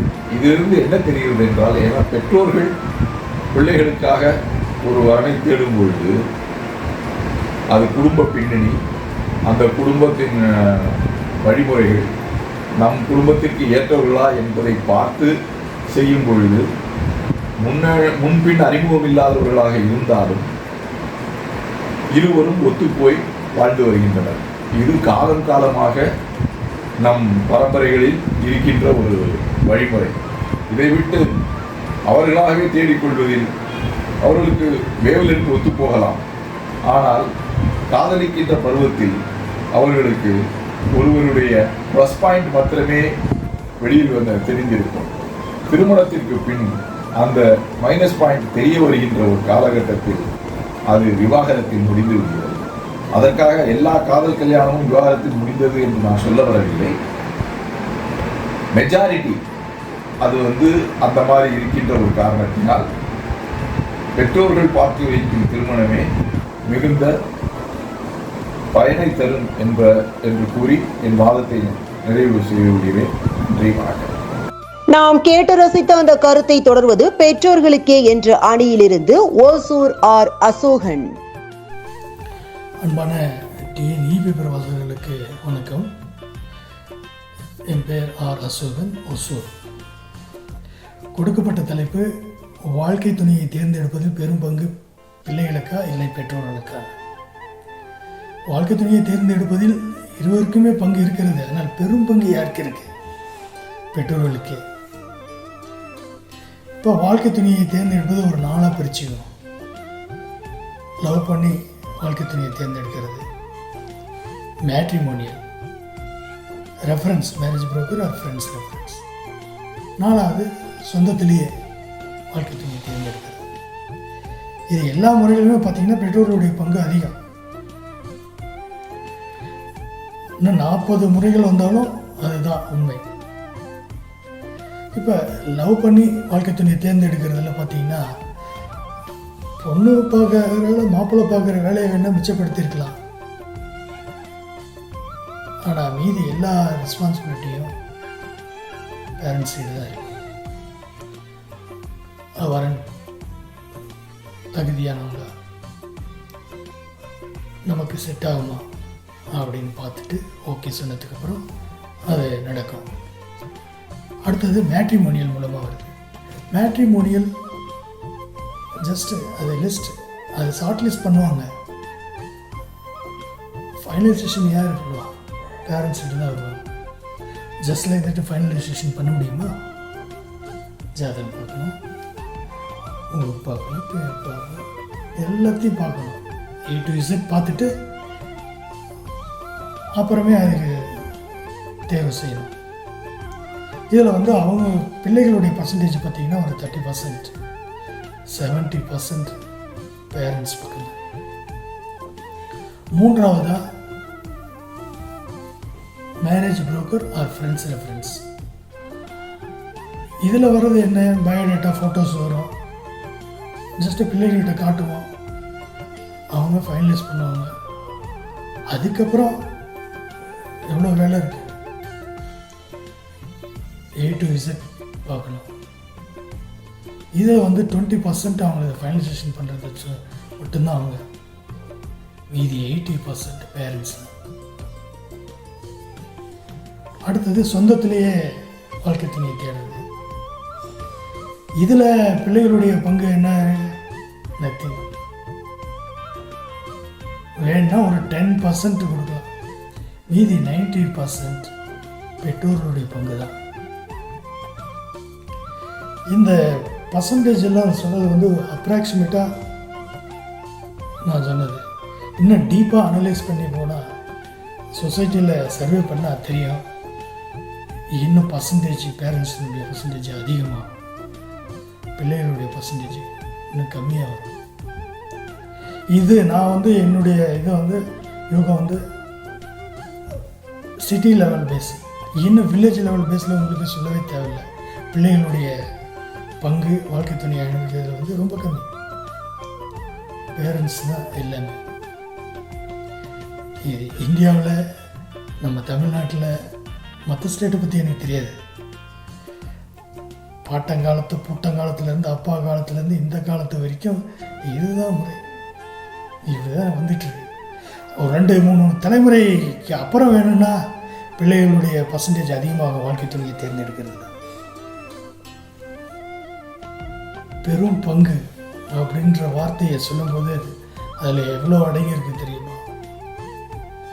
சரியான தேர்வு, முறையான தேர்வு, இருவருக்கும் நிறைவான தேர்வு, ப்ராப்ளம் குறைவான தேர்வு.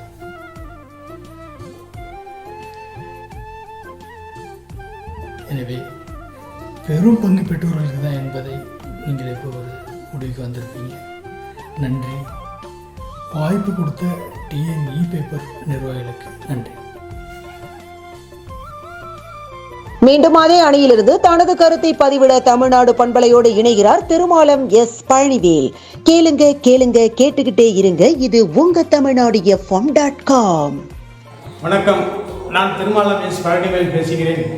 இன்றைய பட்டிமன்ற தலைப்பு வாழ்க்கை துணையை தேர்ந்தெடுப்பதில் பெரும்பங்கு பெற்றோர்களுக்கா பிள்ளைகளுக்கா என்பது. இதில் நான் பெற்றோர்களுக்கு தான் என்று பேச வந்துள்ளேன். தந்தை மகற்காற்றும் நன்றி அவயத்தில் முந்தி இருப்ப செயல். அதாவது தன் மகனை சான்றோர்கள் நிறைந்த சபையில் ஒரு சிறப்புடையவனாக முன்னாடி நிற்கும் அளவுக்கு அவனை மாற்றி அவனை உருவாக்குவதே ஒரு தந்தையின் கடமை. அது எல்லா கல்வியில் மட்டுமல்ல, கல்வி, பொருட்செல்வம், அருட்செல்வம், அதுவும் இல்லாமல் ஒரு நல்ல வாழ்க்கை துணையை தேர்ந்தெடுக்குவதும் ஒரு தந்தையின் கடமையாகும். இங்கே தந்தை என்றால் மட்டும் அவர் தனியாக இல்லை, தந்தை என்பவர் தாயுடன் இணைந்து செயல்படுபவர் தான். அதனாலே அவர்கள் இருவரும் சேர்ந்து இணைப்படுவதால் அங்கே தந்தை என்று சொன்னால் அது தனி நபர் கிடையாது, தானாக முடிவெடுக்க மாட்டார், மனைவியுடன் சேர்ந்துட்டு தான் அந்த ஒரு முடிவை எடுப்பார்கள். அது ஒரு நல்ல முடிவு. அதனால் இங்கே பெற்றோர்கள் எடுக்கும் முடிவே தான் மிகச்சிறந்ததாக இருக்கும் என்று நான் சொல்ல வந்திருக்கிறேன். ஒரு தனது மகனுக்கு வாழ்க்கை துணையை தேர்ந்தெடுக்கும் பொறுப்பை ஒரு பெற்றோர்கள் ஏற்றுக்கொள்கிறார்கள். இது இந்த காலத்தில் நடைமுறையில் இருக்கிறதா என்று கேட்டால் சற்று குறைவுதான். ஆனால் காலங்காலமாக இருந்து வரும் சிலதெல்லாம் பார்த்தீர்கள் என்றால் பெற்றோர்கள் பார்த்து நிச்சயிக்கப்பட்டதுதான் அதிகமாக இருக்கும். இப்பொழுது 80களுக்கு பிறகு கொஞ்சம் நிறைய காதல் திருமணங்கள் இருக்குது. ஆனால் காதல் திருமணங்கள் தவறு என்றது நான் வாதிடவில்லை. பெற்றோர்களுக்கு தான் பொறுப்பு அதிகமாக இருக்கிறது என்று சொல்கிறேன். ஒருவேளை தங்கள் மகன் ஒரு பெண்ணை காதலித்தால் அந்த பெண்ணை பற்றியோ அந்த குடும்பத்தை பற்றியோ விசாரித்து தெரிந்து கொள்ள வேண்டியது அந்த பெற்றோர்களின் பொறுப்பு தான். ஏனென்றால் தங்கள் மகன் வாழ்க்கை நல்லா இருக்க வேண்டும் என்ற எண்ணத்தில் அதை செய்ய வேண்டும். அப்படி இல்லாமல் விட்டுவிட்டார்கள் என்றால் அந்த பையன் வாழ்க்கை எப்படி என்ன ஆகும் கொஞ்சம் சிந்தித்து பாருங்கள். இன்றைய தினம் நாடக காதல் என்றெல்லாம் வருகிறது. அதாவது காதலித்தோம், கல்யாணம் பண்ணினோம், உடனே விவாகரத்து, இதை நோக்கி தான் போய்கொண்டிருக்கிறது. ஆகவே பையன் காதல் திருமணம் தான் வேண்டும் செய்ய வேண்டும் என்ற முடிவில் இருந்தால் அந்த காதலை முதலில் ஏற்றுக்கொள்ள வேண்டிய பக்குவம் அந்த பெற்றோர்களுக்கு இருக்கிறது.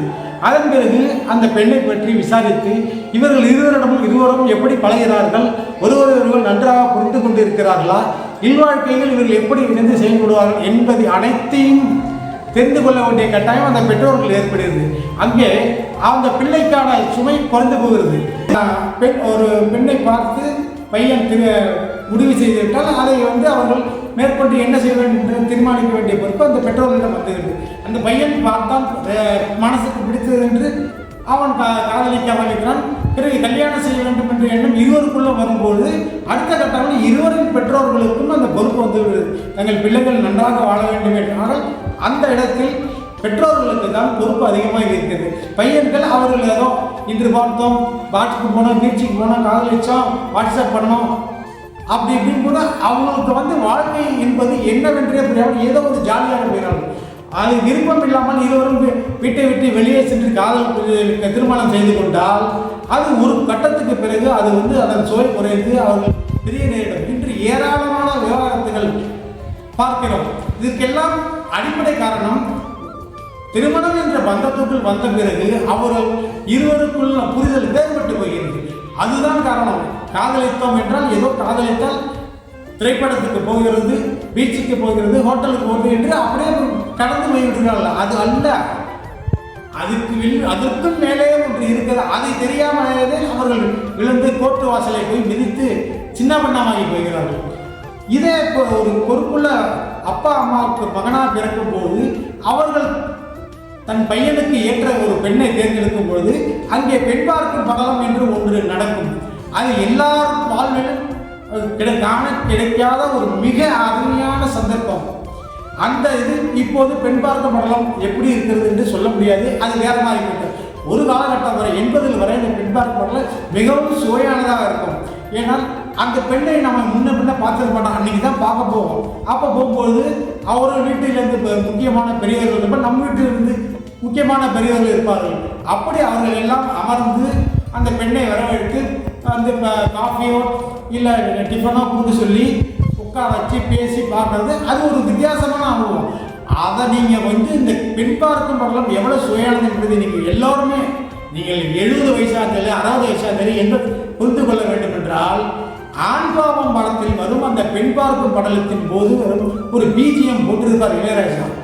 அதை கேட்டு பாருங்கள். பெண் பார்க்கும் படலம் எவ்வளவு இனிமையானது என்பது ஒவ்வொருவரும் உணர்ந்து கொள்வார்கள். அந்த பெண் முதன்முதலாக பார்ப்பா அந்த ஆணை பிடித்து போய் உயரம் எப்படி இருக்கிறது என்று பார்ப்பார்கள்.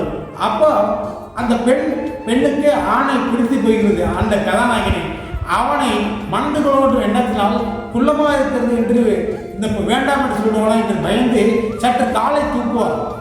அப்பொழுது அந்த ஹீரோ அதை பார்த்து விட்டு மனசுக்குள் சிரிச்சுப்பான். அப்போ ஒரு மியூசிக் வருவாங்க. இதெல்லாம் வந்து எல்லார் வாழ்விலையும் அவ்வளோ சீக்கிரம் வந்து சினிமா தானே எப்படி வேணா காமிச்சிட்டு போயிடலாம் அப்படின்னு நீங்கள் நினைப்பீங்க. அது இல்லை, எல்லார் வாழ்விலும் நடந்ததையும் அந்த கதாசிரியர் கேட்டு தெரிந்து பார்த்து தான் அதை திரைப்படமாக எடுக்கிறார். அதுபோல தான் அந்த மாதிரி இந்த பெண் பார்க்கும் படலத்தை வைத்து இருவர் வீட்டாரும் பேசி திருமண நாளை நிச்சயம் பண்ணி அதற்கு முன் முகூர்த்தோலை எழுதி நடக்கும் அந்த திருமணம் மிக மிக சிறப்பாக இருக்கும் என்பது இந்த கருத்து. ஆக பெற்றோர்கள் பார்த்த திருமணம் தோல்வியில் முடியாதா என்ற கேள்விகள் கேட்கலாம். இருக்கும், அங்கொன்று இங்கொன்றுமாக இருக்கும்.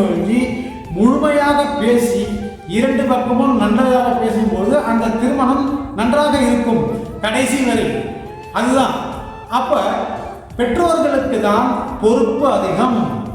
அவர்கள் தங்கள் பொறுப்பை தட்டி கழிக்காமல் ஒவ்வொரு கட்டத்திலும் இருந்து தன் மகனுக்கு எப்படி திருமணம் செய்ய வேண்டும் என்பதை முடிவு செய்து அதன்படியே பெண்ணை பார்த்து அவன் குணத்திற்கு தகுந்த மாதிரியே சரி பெண்ணை பார்த்து அந்த பெண் எப்படி இருக்கிறார் என்பதை தெரிந்து இருவரும் வீட்டாரும் கலந்து பேசி எடுக்கும் முடிவே மிகச்சிறந்த முடிவாக இருக்கும். ஒரு தலை பட்சமாக ஒரு பக்கமாக போவது எந்த பக்கமும் என்றைக்குமே இரு பக்கமும் இருபாலாரும் இணைந்து செய்ய. தொடரும் பட்டிமன்ற நிகழ்ச்சியில் அடுத்து வாழ்க்கை துணையை தேர்ந்தெடுப்பதில் பெரும் பங்கு பிள்ளைகளுக்கே என்று கூறி இணைகிறார் சென்னை தாராமதன். தமிழ்நாடு பண்பலை நேயர்களுக்கும் நிர்வாகி அவர்களுக்கும் அன்பார்ந்த வணக்கம். இன்றைய பட்டிமன்ற தலைப்பாக வாழ்க்கை துணையை தேர்ந்தெடுப்பதில் பெரும் பங்கு பிள்ளைகளுக்கா பெற்றோர்களுக்கா? அருமையானது ஒரு தலைப்பு. அதற்காக என் நன்றியை தெரிவித்துக் கொள்கிறேன். இதெல்லாம் எங்கள் காலத்துலலாம் அம்மா அப்பா என்ன சொல்கிறாங்களோ அவங்க அம்மா அப்பா, அதாவது கூட்டு குடும்பமாக இருந்தப்ப அவங்க தாத்தா பாட்டிக்கு சொல்கிறத கேட்டு அம்மா அப்பாலாம் நடந்தாங்க. அப்புறம் அம்மா அப்பா காலம் போய் நாங்கள் நடந்தோம். இப்போ எங்கள் காலம் அந்த 4வது தலைமுறை எப்படி வருதுன்னா, நாங்கள் எப்படி மாறிட்டோம்னா பிள்ளைகளோட இதுதான் முக்கியம், பிள்ளைகளோட சந்தோஷம்தான் முக்கியம் அப்படின்ற ஒரு சூழ்நிலையை நாங்கள் அவங்களுக்கு உருவாக்கி தந்துடுறோம். எங்களுக்கெல்லாம் அந்த மாதிரி யாரும் உருவாக்கி தரலை. அவங்க சொன்னதை கேட்டு நாங்கள் நடந்தோம். உதாரணமாக என்னையே எடுத்துக்கிட்டா, எனக்கு கல்யாணம் எங்கள் மாமா பையனோட தான் நடக்கணும்னுட்டு எங்கள் தாத்தாவுக்கெல்லாம் ரொம்ப ஆசை. எங்கள் அப்பா கிட்ட சொன்னார். எங்கள் அப்பா ஜாதகம் பார்த்துட்டு சரியில்லை சொல்லிட்டார். ஆனால் எங்கள் தாத்தா ஒரே பிடிவாதமாக அதனால் உடம்பு சரியில்லாமல் கூட போயிடுச்சு அவருக்குன்னு வச்சுக்கோங்களேன். எங்கள் அத்தை அவர் கொஞ்சம் நல்ல கம்பெனியில் வேலை செய்துட்டு இருந்ததால் எங்கள் அத்தைக்கு அவர் ஒரே பையன், 5 பொண்ணுங்க, ஒரே பையங்கிறதால அவங்க பெருசாக சீரும் சிறப்புமாக செய்யணும் அப்படின்னு ஆசைப்பட்டாங்க. எங்கள் அப்பா நான் ஒரு மூக்குத்தி கூட என் பொண்ணுக்கு போட மாட்டேன், நகை பணம் இதெல்லாம் கேட்டுக்கிட்டு யாரும் என்கிட்ட வரக்கூடாது. அவர் அப்பவே முற்போக்குத்தனமாக பேசுவார். அந்த காலத்திலே கலப்பு திருமணங்கள்லாம் நிறைய நடந்திருக்கு, நாங்களும் படிச்சிருக்கோம். அந்த காலத்திலே அந்த மாதிரி பெற்றவர்களை எதிர்த்து பிள்ளைகள் கலப்பு திருமணம் செய்துக்கிட்டு போலீஸ் ஸ்டேஷனில் போய் கல்யாணம் பண்ணிக்கிட்டு தங்கப்பதக்கம்லாம் வாங்கினவங்கெல்லாம் நிறைய பேர் பேப்பரில் படித்து பார்த்துருக்கோம். எங்கள் அப்பாவும் என் பொண்ணு ஒரு நாள் வாழ்ந்தாலும் என்னோட அப்பாவோட சந்தோஷம்தான் எனக்கு முக்கியம் அப்படின்னு சொல்லிட்டு என்னை கல்யாணம் பண்ணி வச்சார் எங்கள் அத்தை பையனுக்கு. அத்தைன்னா எங்கள் அப்பாவுக்கு கூட பிறந்த அக்கா, எங்கள் அம்மாவுக்கு கூட பிறந்த அண்ணன்.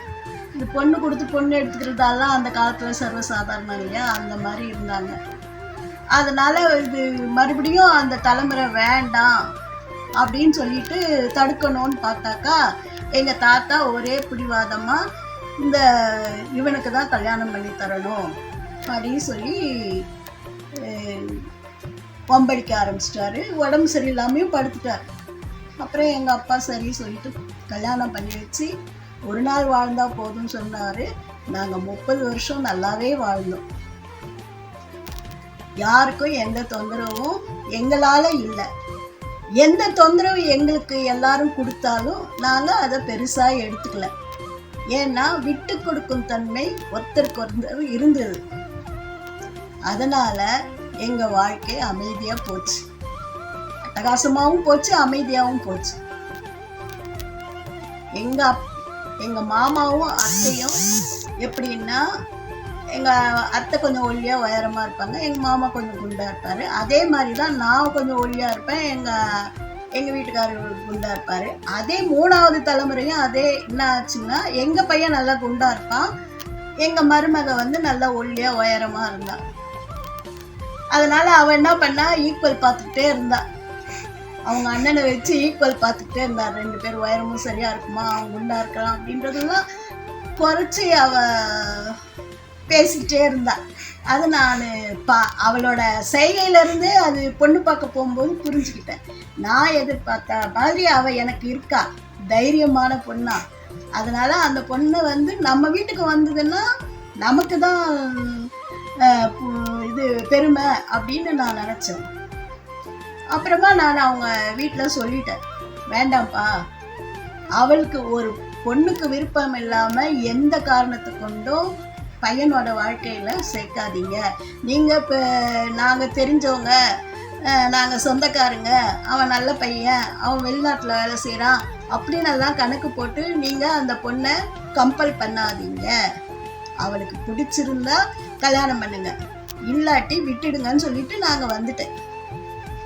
அப்புறம் 1 வாரம் பொறுத்து மறுபடியும் அவங்க மாமா வந்து கூப்பிட்டு கேட்டார். அப்போ நான் சொன்னேன், நான் பொண்ணுக்கிட்ட பேசணும், என் பையனை பொண்ணுக்கிட்ட பேச விடணும், அவங்க 2 பேருக்கும் ஒத்து வந்தாதான் இந்த திருமணம் நடக்கும்னு சொல்லிட்டேன். எப்ப இந்த காலத்துல. ஆக கல்யாணம்ன்றது பிள்ளைகளோட விருப்பமாக தான் இருக்கணுமே தவிர, அதுக்காக தான் சொல்ல வரேன், பெற்றோர்கள் பார்த்து நடத்துகிற திருமணம் கூட பிள்ளைகளுக்கு விருப்பம் இருந்தாதான் நடத்தணும், இல்லாட்டி நடத்தக்கூடாது. அதுதான் என்னுடைய வாதம். அதெல்லாம் பார்த்து 2 பேரும் பேசி ஓகே சொன்னதுக்கப்புறம் 2 பேருக்கும் கல்யாணம் ஆகி இன்னைக்கு சூப்பராக இருக்கிறாங்க அவங்க 2 பேரும். நல்லா நான் வந்து என் பையனை கண்டு பயந்தவன், அவன் வந்து ரொம்பலாம் பேச மாட்டான். இவன் என்ன மாதிரி தைரியமாக இருக்கா, கண்டிப்பாக இவன் வந்து அவனை நல்லா பார்த்துப்பா, அப்படிதான் நான் யோசித்து கல்யாணம் பண்ணனே தவிர அவள் அழகு, அவள் படிப்பு, அவள் இதெல்லாம் நான் பார்க்கல. அவங்க எதுவும் போடக்கூடாதுன்னு எங்கள் அப்பா மாதிரியே நானும் சொல்லி எதுவுமே நாங்கள் கேட்கல, எதுவுமே நாங்கள் வாங்கிக்கல. இன்னைக்கும் அப்படிதான் இருக்கும். என் பொண்ணுக்கும் அதே மாதிரி தான் சொன்னோம், உங்களுக்கு கல்யாணம் பண்ண முடியாதுன்னா நாங்கள் கல்யாணம் பண்ணி வைக்கிறோம், ஆனால் இவ்வளோ நகை போடணும் அவ்வளோ நகை போடணுன்னெல்லாம் சொன்னீங்கன்னா, டிமாண்ட் பண்ணிங்கன்னா முடியாது. இப்படியே சொல்லி தான் நான் என் பொண்ணுக்கும் கல்யாணம் பண்ணியிருக்கேன். ஆக பெற்றவர்கள் வந்து பிள்ளைகள் விஷயத்தில் தலையிடக்கூடாதுன்றதில்ல, பிள்ளைகளும் பெற்றவங்கக்கிட்ட சொல்லக்கூடாதுன்னு நினைக்கக்கூடாது. 2 பேரும் கலந்து பேசி ஒரு திருமண வாழ்க்கைன்றதை ஆரம்பித்தாதான் அந்த கல்யாணம் நல்லா நடக்கும், நல்லபடியாக எல்லோரோட ஆசீர்வாதத்தோடையும் வாழலாம். சில பேர் எல்லாம் பார்த்து ஜாதகம் பார்த்து இது பார்த்து அது பார்த்து கல்யாணம் பண்ணி வச்சாலும் வாழ்க்கை ஒன்றும் இல்லாமல் போயிடுது. சில பேர் ஒன்றுமே பார்க்காம எதிர்த்து கல்யாணம் பண்ணிட்டு நல்லாவே இருக்காங்க. ஆக இதெல்லாம் வந்து நம்ம கையில் கிடையாது, இதெல்லாம் கடவுள் போடுற முடிச்சு.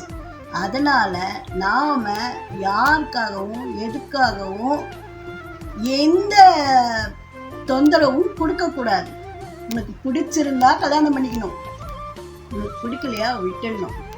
அந்த காலம் மாதிரி நீ பண்ணிக்கின்னு தான் ஆகணும்னு பண்ண வச்சுட்டு அதில் கஷ்டம் வந்து அதில் தொல்லை வந்து அவள் மூளையில் உட்கார்ந்து இருக்கிறத விட உனக்கு இஷ்டமா ரைட் ராஜா நீ பண்ணிக்க, ஆனால் அம்மா அப்பா சந்தோஷத்தோடு பண்ணிக்க. எங்கள் வீட்டில் அதாவது நாங்கள் 4வது தலைமுறை எல்லாருமே எங்கள் தாத்தாவை பார்த்தாச்சு, எங்கள் அப்பாவை பார்த்தாச்சு, என்னை பார்த்தாச்சு. 4வது அடுத்து எங்கள் குடும்பத்தில் இருக்கிற பிள்ளைங்கள்லாம் 3/4 பேர் காதல் திருமணம் தான் பண்ணிட்டு இருக்காங்க, பெற்றோர் அனுமதியோடு.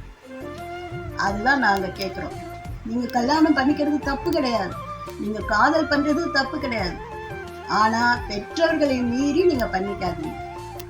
அதுதான் எங்களுடைய ஒரே கொள்கை, ஒரே விண்ணப்பம். கொள்கை கூட சொல்லக்கூடாது, ஒரே விண்ணப்பம். நீங்கள் தாராளமாக லவ் பண்ணுங்க, கல்யாணம் பண்ணிக்கங்க, எல்லாம் செய்யுங்க. உங்கள் வாழ்க்கையை நீங்களே நல்லபடியாக கொண்டு போங்க. எல்லாரும் போற்றக்கூடிய வகையில் 4 பேர் ஆசீர்வாதத்தோட, பெற்றவர்கள் சம்மதத்தோட பிள்ளைகள் நீங்கள் கல்யாணம் பண்ணிக்கங்க. பிள்ளைகளாக விரும்பி கல்யாணம் பண்ணிக்கிறது தான் வாழ்க்கை சிறக்கும். அதுங்களுக்கு பிடிக்காம நம்ம கல்யாணம் பண்ணி வச்சோம்னு வச்சுக்கோங்க, அது சரியாக வராது. அது நிறைய நம்ம பேப்பர்லலாம் பார்த்துட்டோம். அவன் ஊரில் உட்காந்துக்கின்னு வேற எவ்வளோ கல்யாணம் பண்ணிட்டு அப்புறம் வீட்டுக்காக ஒருத்தைய கூட்டிகிட்டு போய் மலையிலேருந்து உருட்டி விட்டுட்டான், காரில் இருந்து தள்ளி விட்டுட்டான், படகுல கொண்டு போய் லேடிஸும் செய்திருக்காங்க, பார்த்துருக்கோம், கேட்குறோம். படகுல போய் தள்ளி விட்டுட்டாங்க, தண்ணியில் தள்ளி விட்டுட்டாங்க. இப்படியெல்லாம் நிறைய கதைங்க நடக்குது. அதனால் சொல்கிறேன், பெற்றவர்கள் பிள்ளைகளுக்கு ஆதரவாக இருக்கணும். பிள்ளைகள் விருப்பப்படி அவர்களுக்கு திருமணம் செய்து அவர்கள் நல்லபடி வாழ நாம் வாழ்த்த வேண்டும். அப்பதான் அவங்களும் மேன்மேலும் நம்ம வம்சத்தை விருத்தி செய்ய முடியும். நாம அவங்களுக்கு தொல்லை கொடுத்தோம்னா நமக்கும் நல்லதில்லை, அவங்களுக்கும் நல்லதில்லை. பிள்ளைகள் அவர்கள் விருப்பப்படி இன்றைய காலகட்டத்தில் அவர்களுடைய விருப்பப்படி திருமணம் செய்து கொண்டால்தான் நன்றாக இருக்க முடியும் என்பது என்னுடைய ஆழ்த்தரமான கருத்து. நன்றி, வணக்கம். தாராமதன். தாராமதனை தொடர்ந்து வாழ்க்கை துணையை தேர்ந்தெடுப்பதில் பெரும் பங்கு பெற்றோர்களுக்கே என்று தனது கருத்துடன் பண்பலையில் இணைகிறார் முகமது கரமத்துல்லா. அனைவருக்கும் வணக்கம். தமிழ்நாடு e.comஇன் 2ஆம் ஆண்டு துவக்க விழாவை ஒட்டி வாசகர்களுக்கு பட்டிமன்றம் வாயிலாக ஒரு நல்ல வாய்ப்பினை வழங்கியதற்கு மிக்க நன்றி. அதே நேரத்தில் இந்த விழா மிகவும் சிறப்பாக அமைய எல்லாம் வல்ல இறைவனை பிரார்த்திக்கிறேன். வாழ்க்கை துணையை தேர்ந்தெடுப்பதில் பெரும் பங்கு வகிப்பது பெற்றோர்களா அல்லது பிள்ளைகளா? என்னை பொறுத்தவரையில் பெற்றோர்கள் என்றே கூறுவேன். பொதுவாக சொல்வார்கள், திருமணம் என்பது 1000 காலத்து பயிர். அந்த பயிரானது வளர்ந்து செழித்து ஓங்கி அதன் மூலம் நமக்கு கிடைக்கக்கூடிய காய்களும் கனிகளும் அதை நாம் அனுபவிக்கும் போது நமக்கு கிடைக்கக்கூடியதோ மட்டற்ற மகிழ்ச்சி. அத்தகைய மகிழ்ச்சி நமக்கு தேவை என்றால் பெற்றோர்கள் பார்த்து வைக்கும் அந்த திருமணத்தையே நாம் ஏற்றுக்கொள்ள வேண்டும். அத்தகைய திருமணங்களே வெற்றிகரமான திருமணங்களாக முடிகின்றன. காரணம், பெற்றோர்களுக்கு முன் அனுபவம் உண்டு. அவர்கள் வாழ்க்கை தரத்தை ஆராய்ந்தவர்கள், அறிந்தவர்கள். தங்கள் பிள்ளைகளுக்காக ஒரு நல்ல வரனையை அவர் தேர்ந்தெடுத்து கொடுப்பார்கள். ஆனால் பிள்ளைகள் பொறுமையோடு அதை சகித்து கொண்டு பெற்றோர்கள் கூறுவதை ஏற்றுக்கொள்வது நல்லது. பெற்றோர்கள் தங்களது பிள்ளைகளுக்காக தங்களது குடும்பத்திற்கு ஏற்றாற்போல் ஒரு நல்ல மணமகளையோ அல்லது மணமகனையோ ஆராய்ந்து அறிந்து தனது அனுபவத்தாலும் தனது முயற்சியாலும் தேடி பிடித்து திருமணம் முடித்து வைக்கும்போது அந்த திருமணம் மிகவும் மகிழ்ச்சியான ஒரு குடும்பமாக இருப்பதை நாம் அறிவோம். ஆனால் இதே பிள்ளைகள் தங்களாகவே தங்களுக்கு பிடித்த ஒரு துணைவியோ அல்லது துணைவரையோ தேர்ந்தெடுக்கும் பட்சத்தில் அத்தகைய திருமணங்கள் 80% தோல்வியில் முடிகின்றன. காரணம், அவர்களுக்கு வாழ்க்கையில் இன்ப துன்பங்களை அனுபவிக்காதவர்கள். அவர்களுக்கு வாழ்க்கையின் அனுபவம் பத்தாது. அவர்களுக்கு நல்லது எது கெட்டது எது என்பதை ஆராய்ந்து அறியும் பகுத்தறிவும் தாங்கள் எடுத்த அந்த அவசரகதி முடிவால் எழுந்து விடுகிறார்கள். அவர்களுக்கு பொறுமை என்பது இல்லை, சகிப்புத்தன்மை என்பது இல்லை. சிறு சிறு விஷயங்களுக்காக ஒருவருக்கொருவர் சண்டையிட்டு கொண்டு பின் அது பெரிய பிரச்சனையாக மாறும்போது அந்த பிரச்சனைக்கு தீர்வு காண்பதற்கு அவர்களுக்கு வழி தெரிவதில்லை. அது மட்டுமின்றி இத்தகைய திருமணங்களுக்கு பிரச்சனைகள் ஏற்படும் போது அதனை தீர்வு காண்பதற்கு யாரும் முன் வருவதில்லை. ஆனால் இதே திருமணங்கள் பெற்றோர்கள் மூலம் நடக்கும்போது ஒரு சிறு பிரச்சனையாக இருந்தாலும் அங்கே பெற்றோர்களும் சரி பெரியோர்களும் வந்து அவர்களுக்கு உதவுவார்கள். அதே நேரத்தில் அந்த பிரச்சனையை தீர்த்து வைக்க மிகவும் உறுதுணையாக இருப்பார்கள். ஆக பெற்றோர்கள் செய்து வைக்கும் திருமணமே மிக சிறந்த ஒரு வெற்றிகரமான வாழ்க்கையை தனது பிள்ளைகளுக்கு அமையும் என்பதை நாம் மறந்துவிடக்கூடாது. ஆக முன்னோர்கள் கூறியபடி திருமணம் என்பது 1000 காலத்து பயிர். அந்த பயிர் போல வாழ்க்கை செழிக்க வேண்டும் என்றால் நாம் திருமண பந்தத்தை பெற்றோர்களிடம் விட்டுவிடுவது சால சிறந்தது. நல்லதொரு குடும்பம் பல்கலைக்கழகம் என்பார்கள். அத்தகைய ஒரு நல்லதொரு குடும்பத்தை நாம் ஏற்படுத்திவிட்டால் அந்த குடும்பத்தின் மூலமாக வாரிசுகளாக கிடைக்கும் பிள்ளைகள் நல்ல அறிவுடைய பிள்ளைகளாகவும் படித்தவர்களாகவும் அறிவு ஜீவிகளாகவும் விஞ்ஞானிகளாகவும் அவர்கள் வெளிவரும்போது அது மிகப்பெரிய ஒரு பல்கலைக்கழகமாக மாறும் என்பதில் சந்தேகமில்லை. மீண்டும் அதே அணையிலிருந்து தனது கருத்துடன் பண்பலையோடு இணைகிறார் சீர்காழி ஆர் சீதாராமன். தமிழ்நாடு பண்பலை மற்றும் தமிழ்நாடு ePaper.com நேயர்கள் அனைவருக்கும் பணிவான வணக்கங்கள். சீர்காழி ஆர் சீதாராமன். இன்றைய பட்டிமன்றத்தினுடைய தலைப்பு வாழ்க்கை துணையை தேர்ந்தெடுப்பதில் பெரும் பங்கு பிள்ளைகளுக்கா பெற்றோர்களுக்கா என்பதுதான். இதில் வாழ்க்கை துணையை தேர்ந்தெடுப்பது பெற்றோருக்கே என்ற தலைப்பில் பேச விழைகின்றேன். வாழ்ந்து பார்த்தால் அனுபவம் தெரியும், வாழ்க்கை பாடம் புரியும். கல்யாணம் என்பது 1000 காலத்து பயிர். விளைநிலமே பசுமை, வறண்ட நிலம் பயன் தருமா நடுவர்களே? பெற்றோரை விட அறிவாளி, திறமைசாலி, தேர்வு செய்யும் பக்குவம் கொண்டவர் யார் இருக்க முடியும் நடுவர்களே? கண்டதே காதல் கொண்டதே கோலம் என்பது சரியாக இருக்குமா?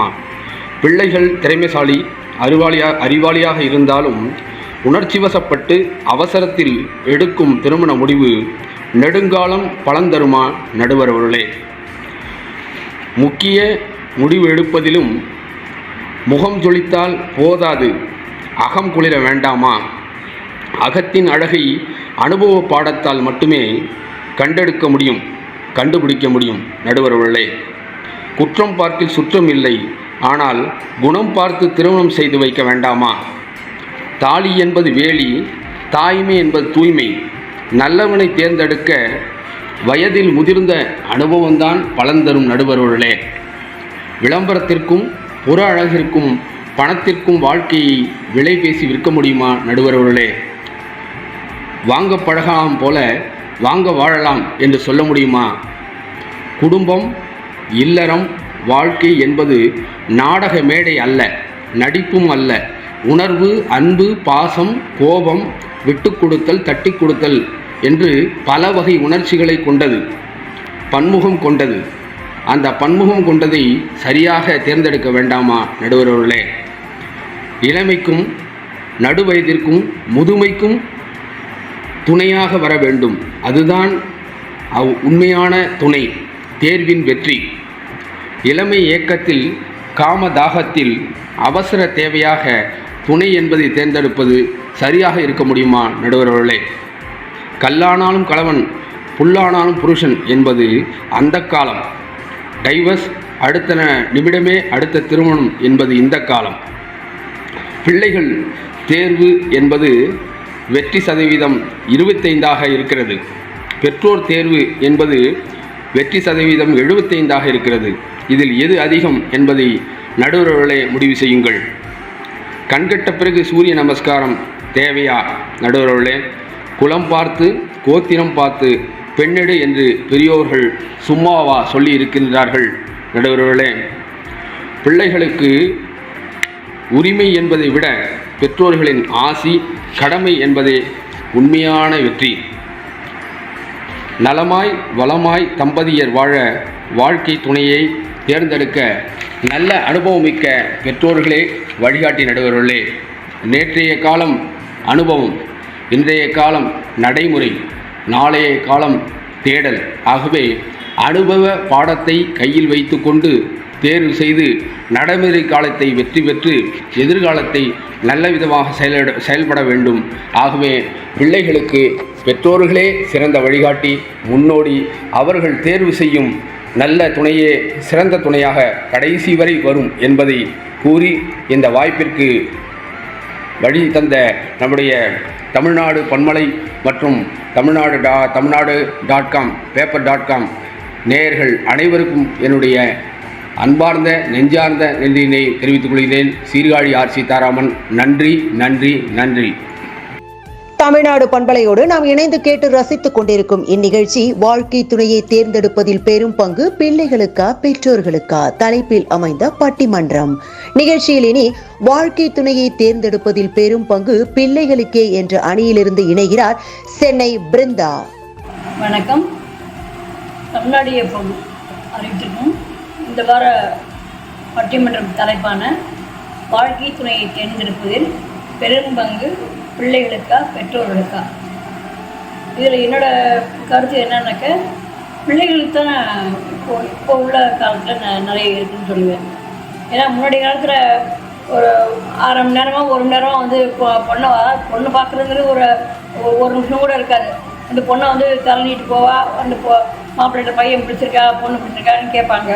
அது பொண்ணுகிட்ட அது கூட கேட்க மாட்டாங்க. அந்த மாதிரி அந்த காலத்தில் நடந்தது. இப்போ அப்படி இல்லை. முதல்ல மேட்ரிமோனி சைட்டில் போட்டு அவங்க டீட்டெயில்ஸ்லாம் கலெக்ட் பண்ணிடுறாங்க. அதுக்கப்புறம் நம்பரை பொண்ணுகிட்டையும் பிள்ளைகிட்டையும் கொடுத்து, அதாவது சிலவங்க ஜாதகம் பார்த்து பொருத்தம் பார்க்குறவங்க பொருத்தம் பார்க்குறாங்க. பொருத்தம் பார்த்துட்டு ரெண்டும் ஒத்து வந்ததுன்னா, அதாவது படிப்பு வேலை எல்லாம் குடும்பம் இதெல்லாம் ஒத்து வந்ததுன்னா அப்புறம் பொண்ணும் பையன்லாம் விட்டுறாங்க. அந்த பொண்ணும் பையன்னு தான் பேசிகிட்டு இருக்காங்க. பேசி அவங்களோட வாழ்க்கையை முடிவு பண்ணுறாங்க. ஏன்னா நான் இப்போ நான் பார்க்குறேன், நான் நிறைய வீட்டில் அந்த மாதிரி தான் நடந்துகிட்ருக்கு. இப்போது பெற்றவர்களுக்கு முடிவு பண்ணுறதுல அவங்களுக்கு பொறுப்பு கிடையாது. பிள்ளைங்களோ பையனோ பொண்ணோ பார்த்து அவங்க ஓகேன்னு சொல்லணும். அதில் சில வீட்டில் என்ன பண்ணாங்க, முடிவு பண்ணிட்டீங்களான்னு கேட்டாங்க. நாங்கள் இன்னும் பேசிகிட்டே இருக்கோன்னே சொல்லிட்டு இருக்காங்க. அது எத்தனை நாளைக்கு பேசிகிட்டே இருப்பாங்கன்னு தெரில. இதில் ஒரு பிரச்சனை இருக்குது. ரொம்பவும் பேசிகிட்டே இருந்தாங்கன்னா கடைசியில் அவங்களுக்குள்ளேயே பிடிக்காமல் போய் கடைசியில் அந்த வரனே ரத்து பண்ணக்கூடிய அளவுக்கு வந்துடும். அதனால் ஓரளவுக்கு இப்போ நீ என்ன படிச்சிருக்க, என்ன சம்பளம், அந்த மாதிரி பேசிக்க வேண்டியதான். ஆனால் அவங்க ஒரு ஏரியா பேசுகிறேன்ட்டு பேசிகிட்டே இருந்தாலும் அதுவும் இது இல்லை. ஆனால் இப்போ நிறைய வீட்டில் நான் பார்க்குறேன், பொண்ணு பிள்ளை அவங்க 2 பேரும் பேசி தான் முடிவெடுக்கிறாங்களே அப்படியே. இவங்க 2 பேரும் சேர்ந்து முடிவு பண்ணிவிட்டு அதுக்கப்புறம் தான் கடைசியில் அம்மா அப்பாட்ட சொல்கிறாங்க, எங்களுக்கு பிடிச்சிருக்கு, நீங்கள் ஃபர்தராக ப்ரொசீட் பண்ணுங்கன்னு. அதுக்கப்புறம் தான் அவங்க ப்ரொசீட் பண்ணுறாங்க. அதுக்கப்புறம் தான் கல்யாணம் நடக்குது. அதனால் இந்த காலத்தில் வாழ்க்கை துணை தேர்ந்தெடுக்கல மிகப்பெரிய பங்கு இருக்குது, பிள்ளைகளுக்கு தான் இருக்குன்னு சொல்லுவேன். என்னோட பேர் ஆர். பிருந்தா. நன்றி. மீண்டும் அதே அணியிலிருந்து தனது கருத்தோடு பண்பலையில் இணைகிறார் ஐயாறு ச. புகழேந்தி. அனைவருக்கும் ஐயாறு ச. புகழேந்தியின் அன்பு வணக்கம். தமிழ்நாடு பண்பலை நடத்தக்கூடிய இந்த பட்டிமன்றத்திலே கலந்து கொள்வதில் நான் பெருமகிழ்ச்சி அடைகின்றேன். இன்றைய தலைப்பு வாழ்க்கை துணையை தேர்ந்தெடுப்பதில் பெரும் பங்கு வகிப்பது பிள்ளைகளா பெற்றோர்களா. இன்றைக்கு வாழ்க்கை துணையை தேர்ந்தெடுப்பதில் பெரும் பங்கு வகிப்பவர்கள் பிள்ளைகள் தான். அந்த தலைப்பிலே நான் பேச விழைக்கின்றேன். காலம் மாறி இருக்கிறது. ஒரு காலத்தில் திருமணம் என்றால் சொல்வார்கள் 1000 காலத்து பயிர் என்றாலும் கூட, அந்த காலத்தில் திருமணம் என்பது மிகப்பெரிய சடங்கு, மிகப்பெரிய விழா. அதில் பெண் பார்த்தல் என்பது ஒரு படலம். ஒரு பெண்ணை பிடிக்கணும்னு சொன்னால் இந்த பெண்ணை மட்டும் பிடிக்கிறது இல்லை, சுற்றத்தாரை பிடிக்க வேண்டும், எல்லாருக்கும் உறவினர்களை பிடிக்க வேண்டும், சுற்று சுகம் தோட்டம் துறவு குளங்கோத்திரம் எல்லாமே பிடிக்கணும், அதோட பெண்ணையும் பிடிக்கணும், அவ்வளோதான். ஆனால் இன்றைக்கு அந்த பெண்ணை மட்டும் ஆணுக்கு பிடித்து விட்டால் போதும், அல்லது ஆணுக்கு அந்த பெண்ணை பிடித்து விட்டால் போதும், அவ்வளவுதான். அன்றைக்கு எல்லாம் பிடிக்கணும், கூடுதலாக பெண்ணுக்கும் பெண்ணையும் பிடிக்கணும், அவ்வளோதான். பெண்ணுக்கு வந்து அவங்க யாரை ஒரு மாப்பிள்ளையை காட்டுறாங்களோ அவங்கள தான் கல்யாணம் பண்ணிக்கணும். அவங்களுக்கு சுதந்திரம் அவ்வளோதான். அவங்களுக்கு சுதந்திரங்கிறது அடிப்படை வரைக்கும் தான் அந்த காலத்தில் இருந்தது. அவங்களுக்கு அவங்க கீழ்ச்சிய கோட்டை தாண்ட மாட்டாங்கன்னு சொல்லி அவங்கள யாரை கை காட்டுறாங்களோ அவங்கள தான் அவங்களுக்கு கழுத்தை நீட்டணும். இந்த நிலை தான், ஒரு ஆணாதிக்க நிலை தான் இருந்தது. ஒரு வயதானவளை கூட திருமணம் பண்ணி வைப்பாங்க, ஒரு கிழவனுக்கு கூட இந்த பெண்ணை மனம் முடிப்பார்கள். அதெல்லாம் நடந்திருக்கிறது. அந்த காலத்தில் குழந்தைகள் அதிகம், அதனால் படிப்பறிவு பெண்களுக்கு குறைவு, இதெல்லாம் ஒரு காரணம். ஆனால் இன்றைக்கு சிந்தனை வளர்ந்திருக்கிறது, சுய சிந்தனை வளர்ந்திருக்கிறது, கல்வி பெண் கல்வி பெருகியிருக்கிறது, ஆணாதிக்கம் கொஞ்சம் மறைந்திருக்கிறது. இந்த நிலையெல்லாம் பார்க்கின்ற பொழுது இன்றைக்கு மிகவும் சுதந்திரமாக ஒரு பெண்ணே ஆணை தேர்ந்தெடுக்கிறான், ஒரு ஆண் பெண்ணை தேர்ந்தெடுக்கிற அந்த உரிமையும் சுதந்திரமும் இருக்கிறது.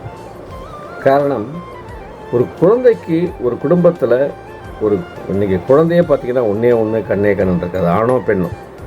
ஆக அவங்கள செல்லமாக வளர்க்குறது மட்டும் இல்லாமல் அவங்க சொல்படி நாம் பெற்றோர்கள் நடக்க வேண்டிய சூழல் இருக்குது.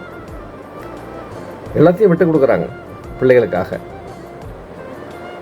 அப்போது அந்த பையனாக இருக்கட்டும் பொண்ணாக இருக்கட்டும் ஒரு துணையை தேர்ந்தெடுக்கின்ற பொழுது எனக்கு இதுதான் வேண்டும் என்று சொன்னால் அதற்கும் பெற்றோர்கள் சம்மதிக்க வேண்டிய சூழல் தான் இன்றைக்கு இருக்கிறது.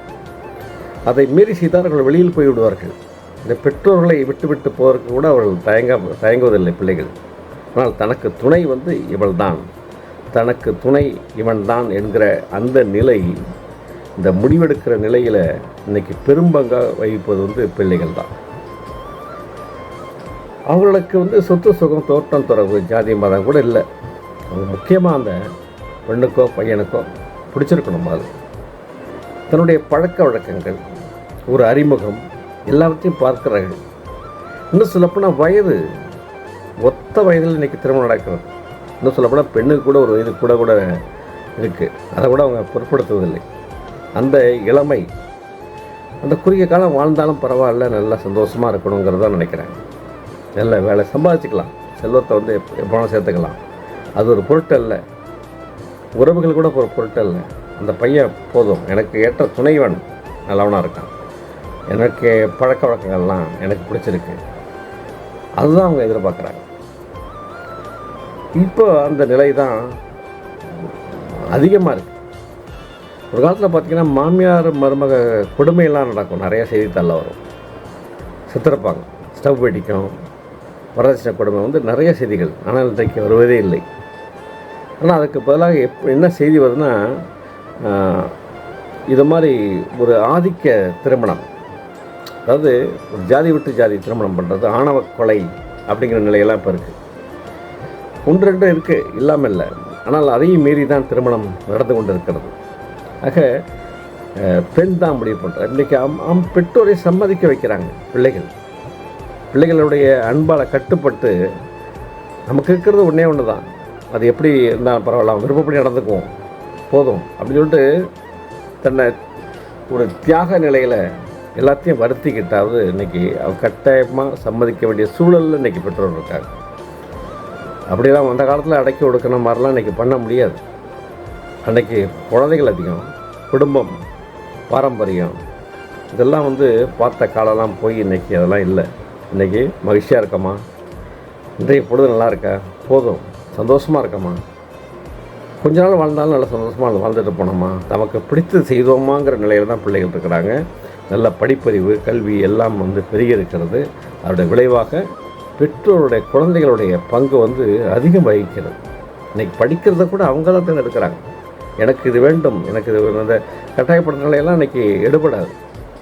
அதெல்லாம் மாறி தன் குழந்தைகளை வந்து அப்படி சுதந்திரமாக இருக்கிற வேண்டிய நிலைமையும் குழந்தைகளை பார்க்குறோம். அப்படி பார்க்கும்போது பிள்ளைகள் தான் வந்து துணையை இன்றைக்கு அதிகம் தேடுகிறார்கள். அப்படி திருமணம் வந்து காதல் திருமணமும் நடக்கிறது, பெற்றோட சம்மதத்துடன் நடக்கிறது. அந்த காதல் திருமணம் கூட பெற்றோட சம்மதத்தோடு நடக்கிறது. ஏன்னா இந்த பிள்ளைகளுக்கு வந்து பெற்றோர்கள் வந்து கட்டுப்பட்டவர்களாக விளங்குகிறார். ஆக அங்கே அன்பு மிகுதியாகிறது.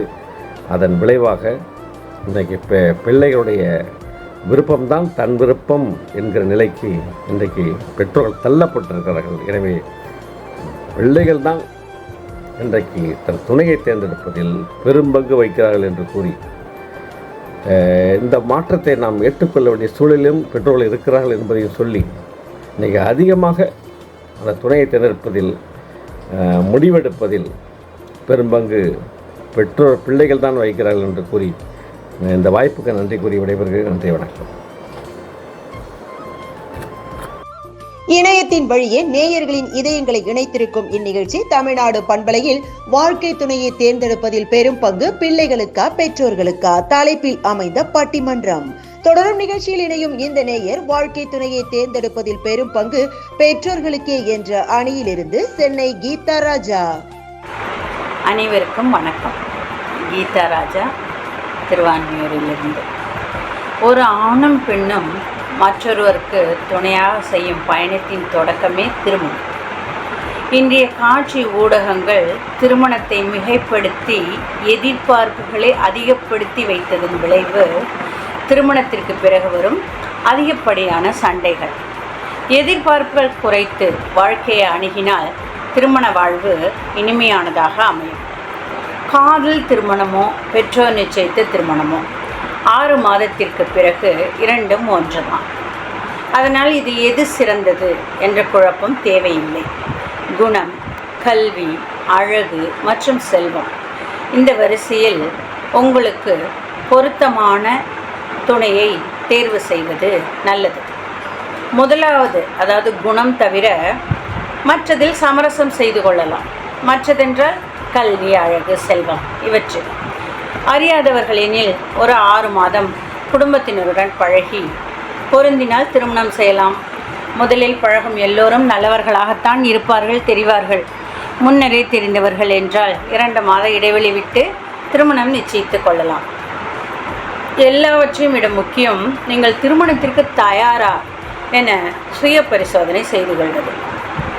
திருமணம் முடிந்தால் மெச்சூரிட்டி தானே வரும் என நினைக்காமல், துணையை திருமணத்திற்கு பிறகு திருத்திக் கொள்ளலாம் என நினைக்காமல், முன்பே பலவற்றையும் யோசித்து கலந்து ஆலோசித்து பெரியவர்களுடன், நாமே தேர்ந்தெடுக்கும் துணை என்றாலும் பெரியவர்களுடன் ஆலோசித்தால் அவர்கள் கண்டிப்பாக உதவி செய்வார்கள். ஏனென்றால் அவர்களுக்கு அனுபவம் அதிகம். மேலும் சுயமாக சிந்தித்து பிரச்சனைகளை நம்மளாக தீர்த்து கொள்ள முடியும் என்ற நம்பிக்கை வந்த பிறகு திருமணம் செய்து கொள்ளலாம்.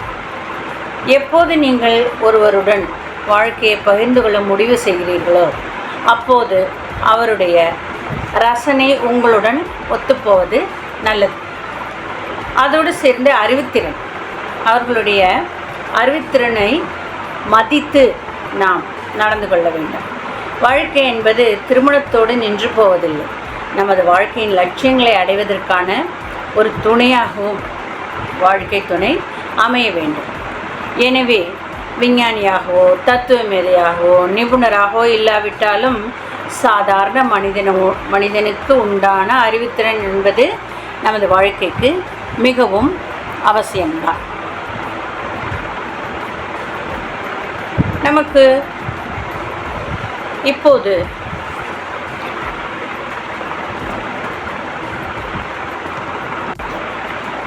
ஒரு பெண்ணுக்கோ ஆணுக்கோ வாழ்க்கை துணையை தேர்வு செய்ய முந்தைய காலத்தில் பின்பற்றப்பட்ட வழிமுறைகள் வேறு, தற்போதுள்ள வழிமுறைகளே வேறு.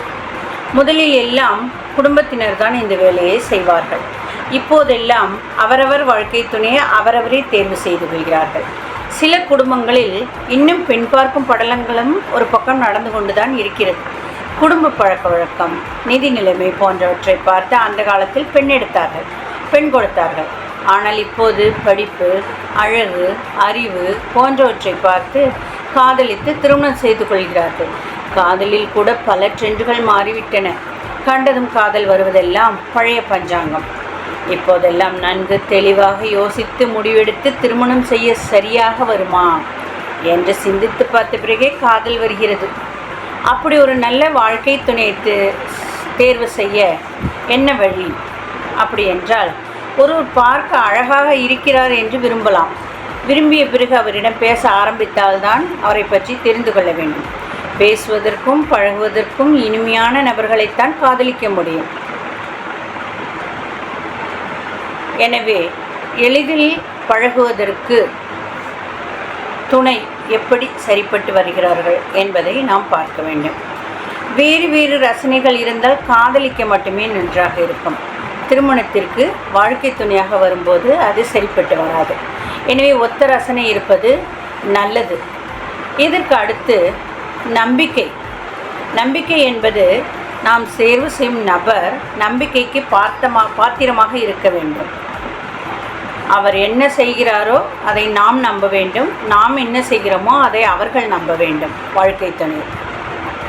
அடுத்து வருவது மரியாதை. ஒருவர் கண்டிப்பாக மதிக்க வேண்டும். ஒருவருடைய உணர்வுகளை மதிக்கும் நபர்களைத்தான் நிச்சயமாக நாம் வாழ்க்கை துணையாக தேர்வு செய்வது மிக மிக அவசியம். அதிலும் நீங்கள் எப்படி இருக்கிறீர்களோ அப்படியே உங்களை ஏற்றுக்கொள்ளும் நபராகவும் அவர் இருக்க வேண்டும். அந்தஸ்து. காதலிக்கும் போது குடும்ப அந்தஸ்தை எல்லாம் பார்க்க முடியாது. ஒரு பெரிய குடும்பத்தை சேர்ந்த ஒருவர் சாதாரண எளிய குடும்பத்தை சேர்ந்த ஒருவரை காதலிக்கலாம். ஆனால் மோசமான குடும்ப பின்னணியோ குடும்ப அந்தஸ்தோ இருப்பவர்களால் வாழ்க்கையில் இணைய முடியாது.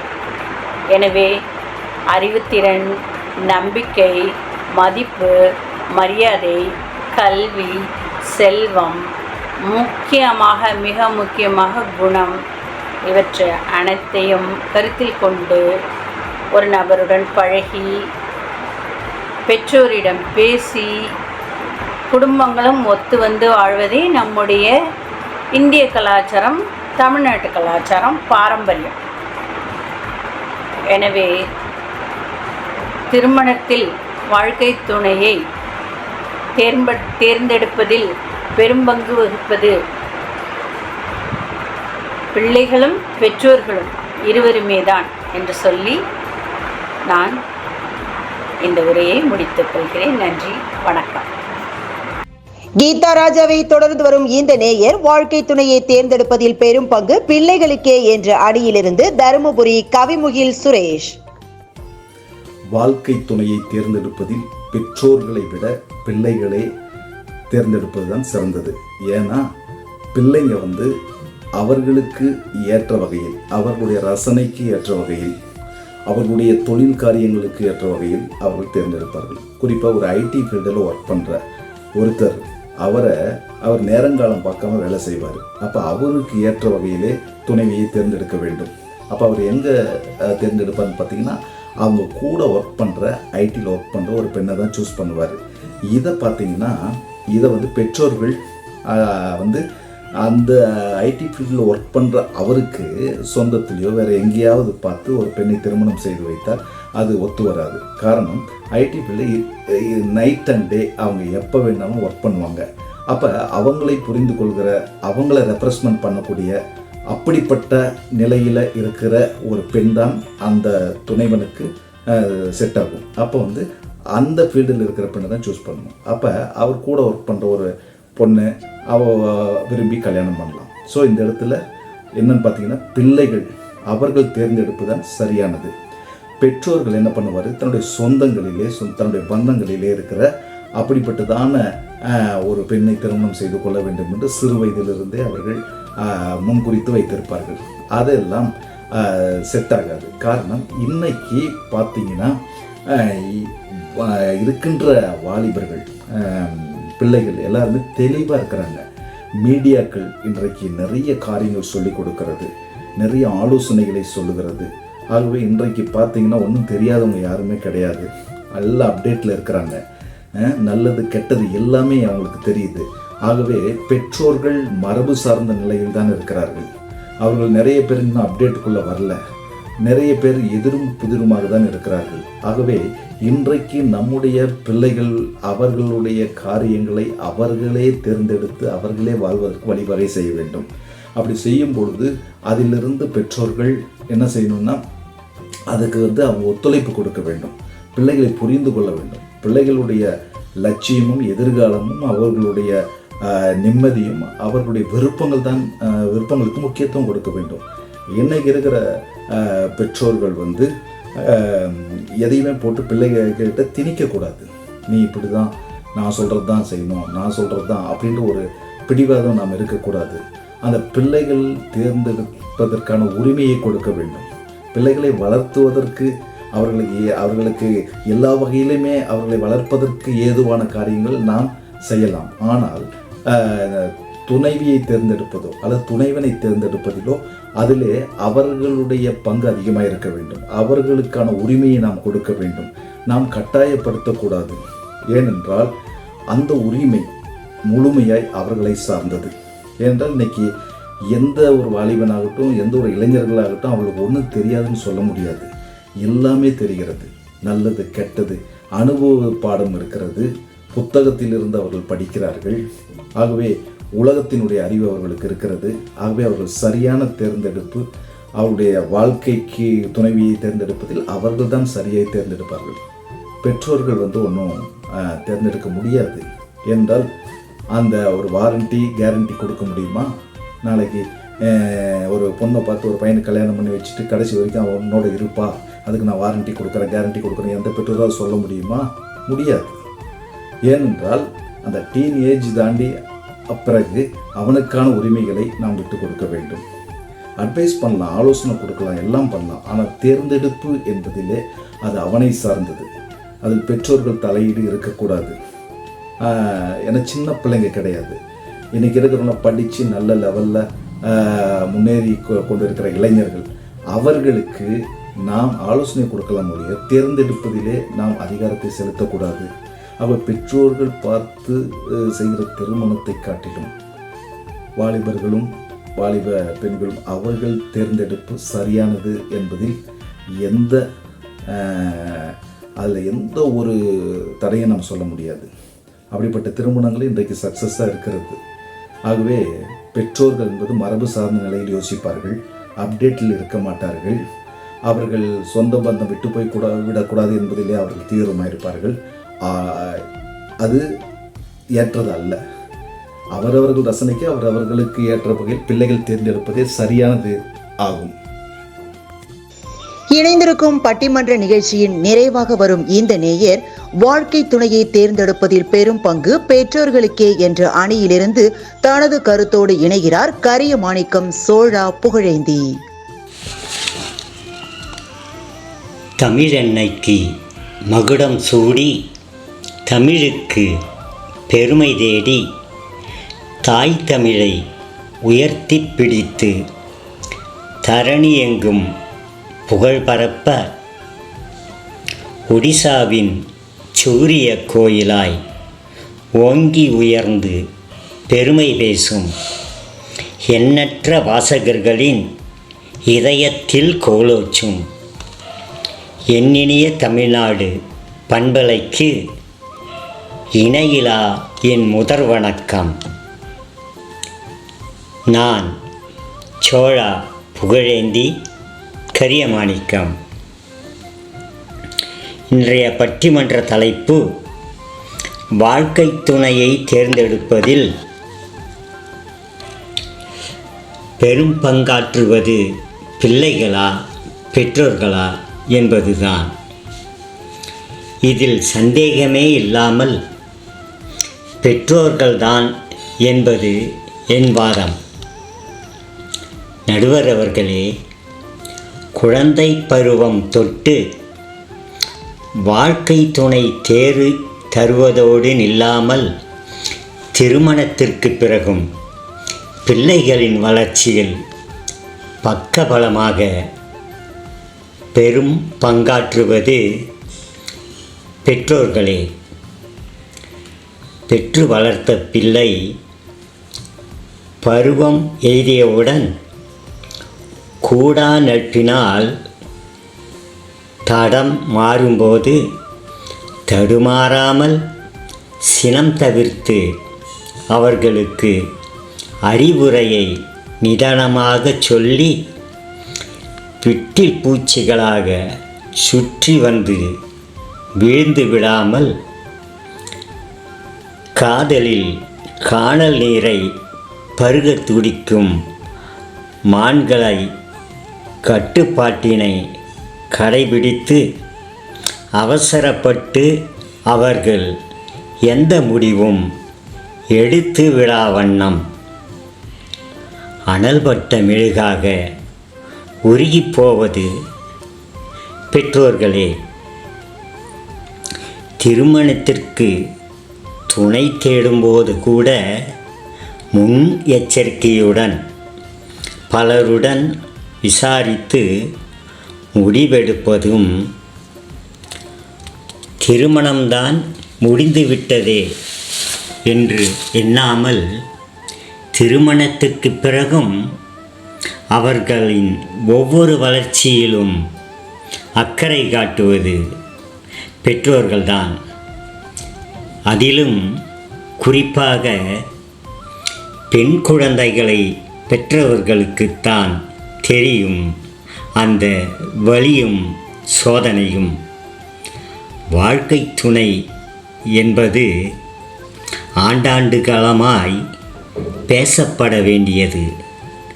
குறுகிய எண்ணத்துடன் இது ஏதோ விரைவாக சாப்பிடும் உணவு அல்ல. எனவே பெரும் பிள்ளைகளுக்கு துணை தேடித் தருவதில் பெரும் பங்காற்றுவது பெற்றோர்கள்தான் என எனது உரையை முடிக்கிறேன். நன்றி, வணக்கம். சோழா புகழேந்தி, கரியமாணிக்கம். தமிழ்நாடு பண்பலையில் நேயர்கள் இதுவரை உள்ளம் மகிழ்ந்து கேட்ட இந்நிகழ்ச்சி வாழ்க்கை துணையை தேர்ந்தெடுப்பதில் பெரும் பங்கு பிள்ளைகளுக்கா பெற்றோர்களுக்கா தலைப்பில் அமைந்த பட்டிமன்றம். நிகழ்ச்சியில் பங்கெடுத்த நேயர்களுக்கும் அதை கேட்டு ரசித்த நேயர்களுக்கும் நிகழ்ச்சியில் பங்கு பெற முயற்சி செய்த நேயர்களுக்கும் தமிழ்நாடு பண்பலையின் சார்பில் நன்றி கூறி உங்களிடமிருந்து விடைபெறுவது உங்கள் RJ சரஸ்வதி செந்தில்.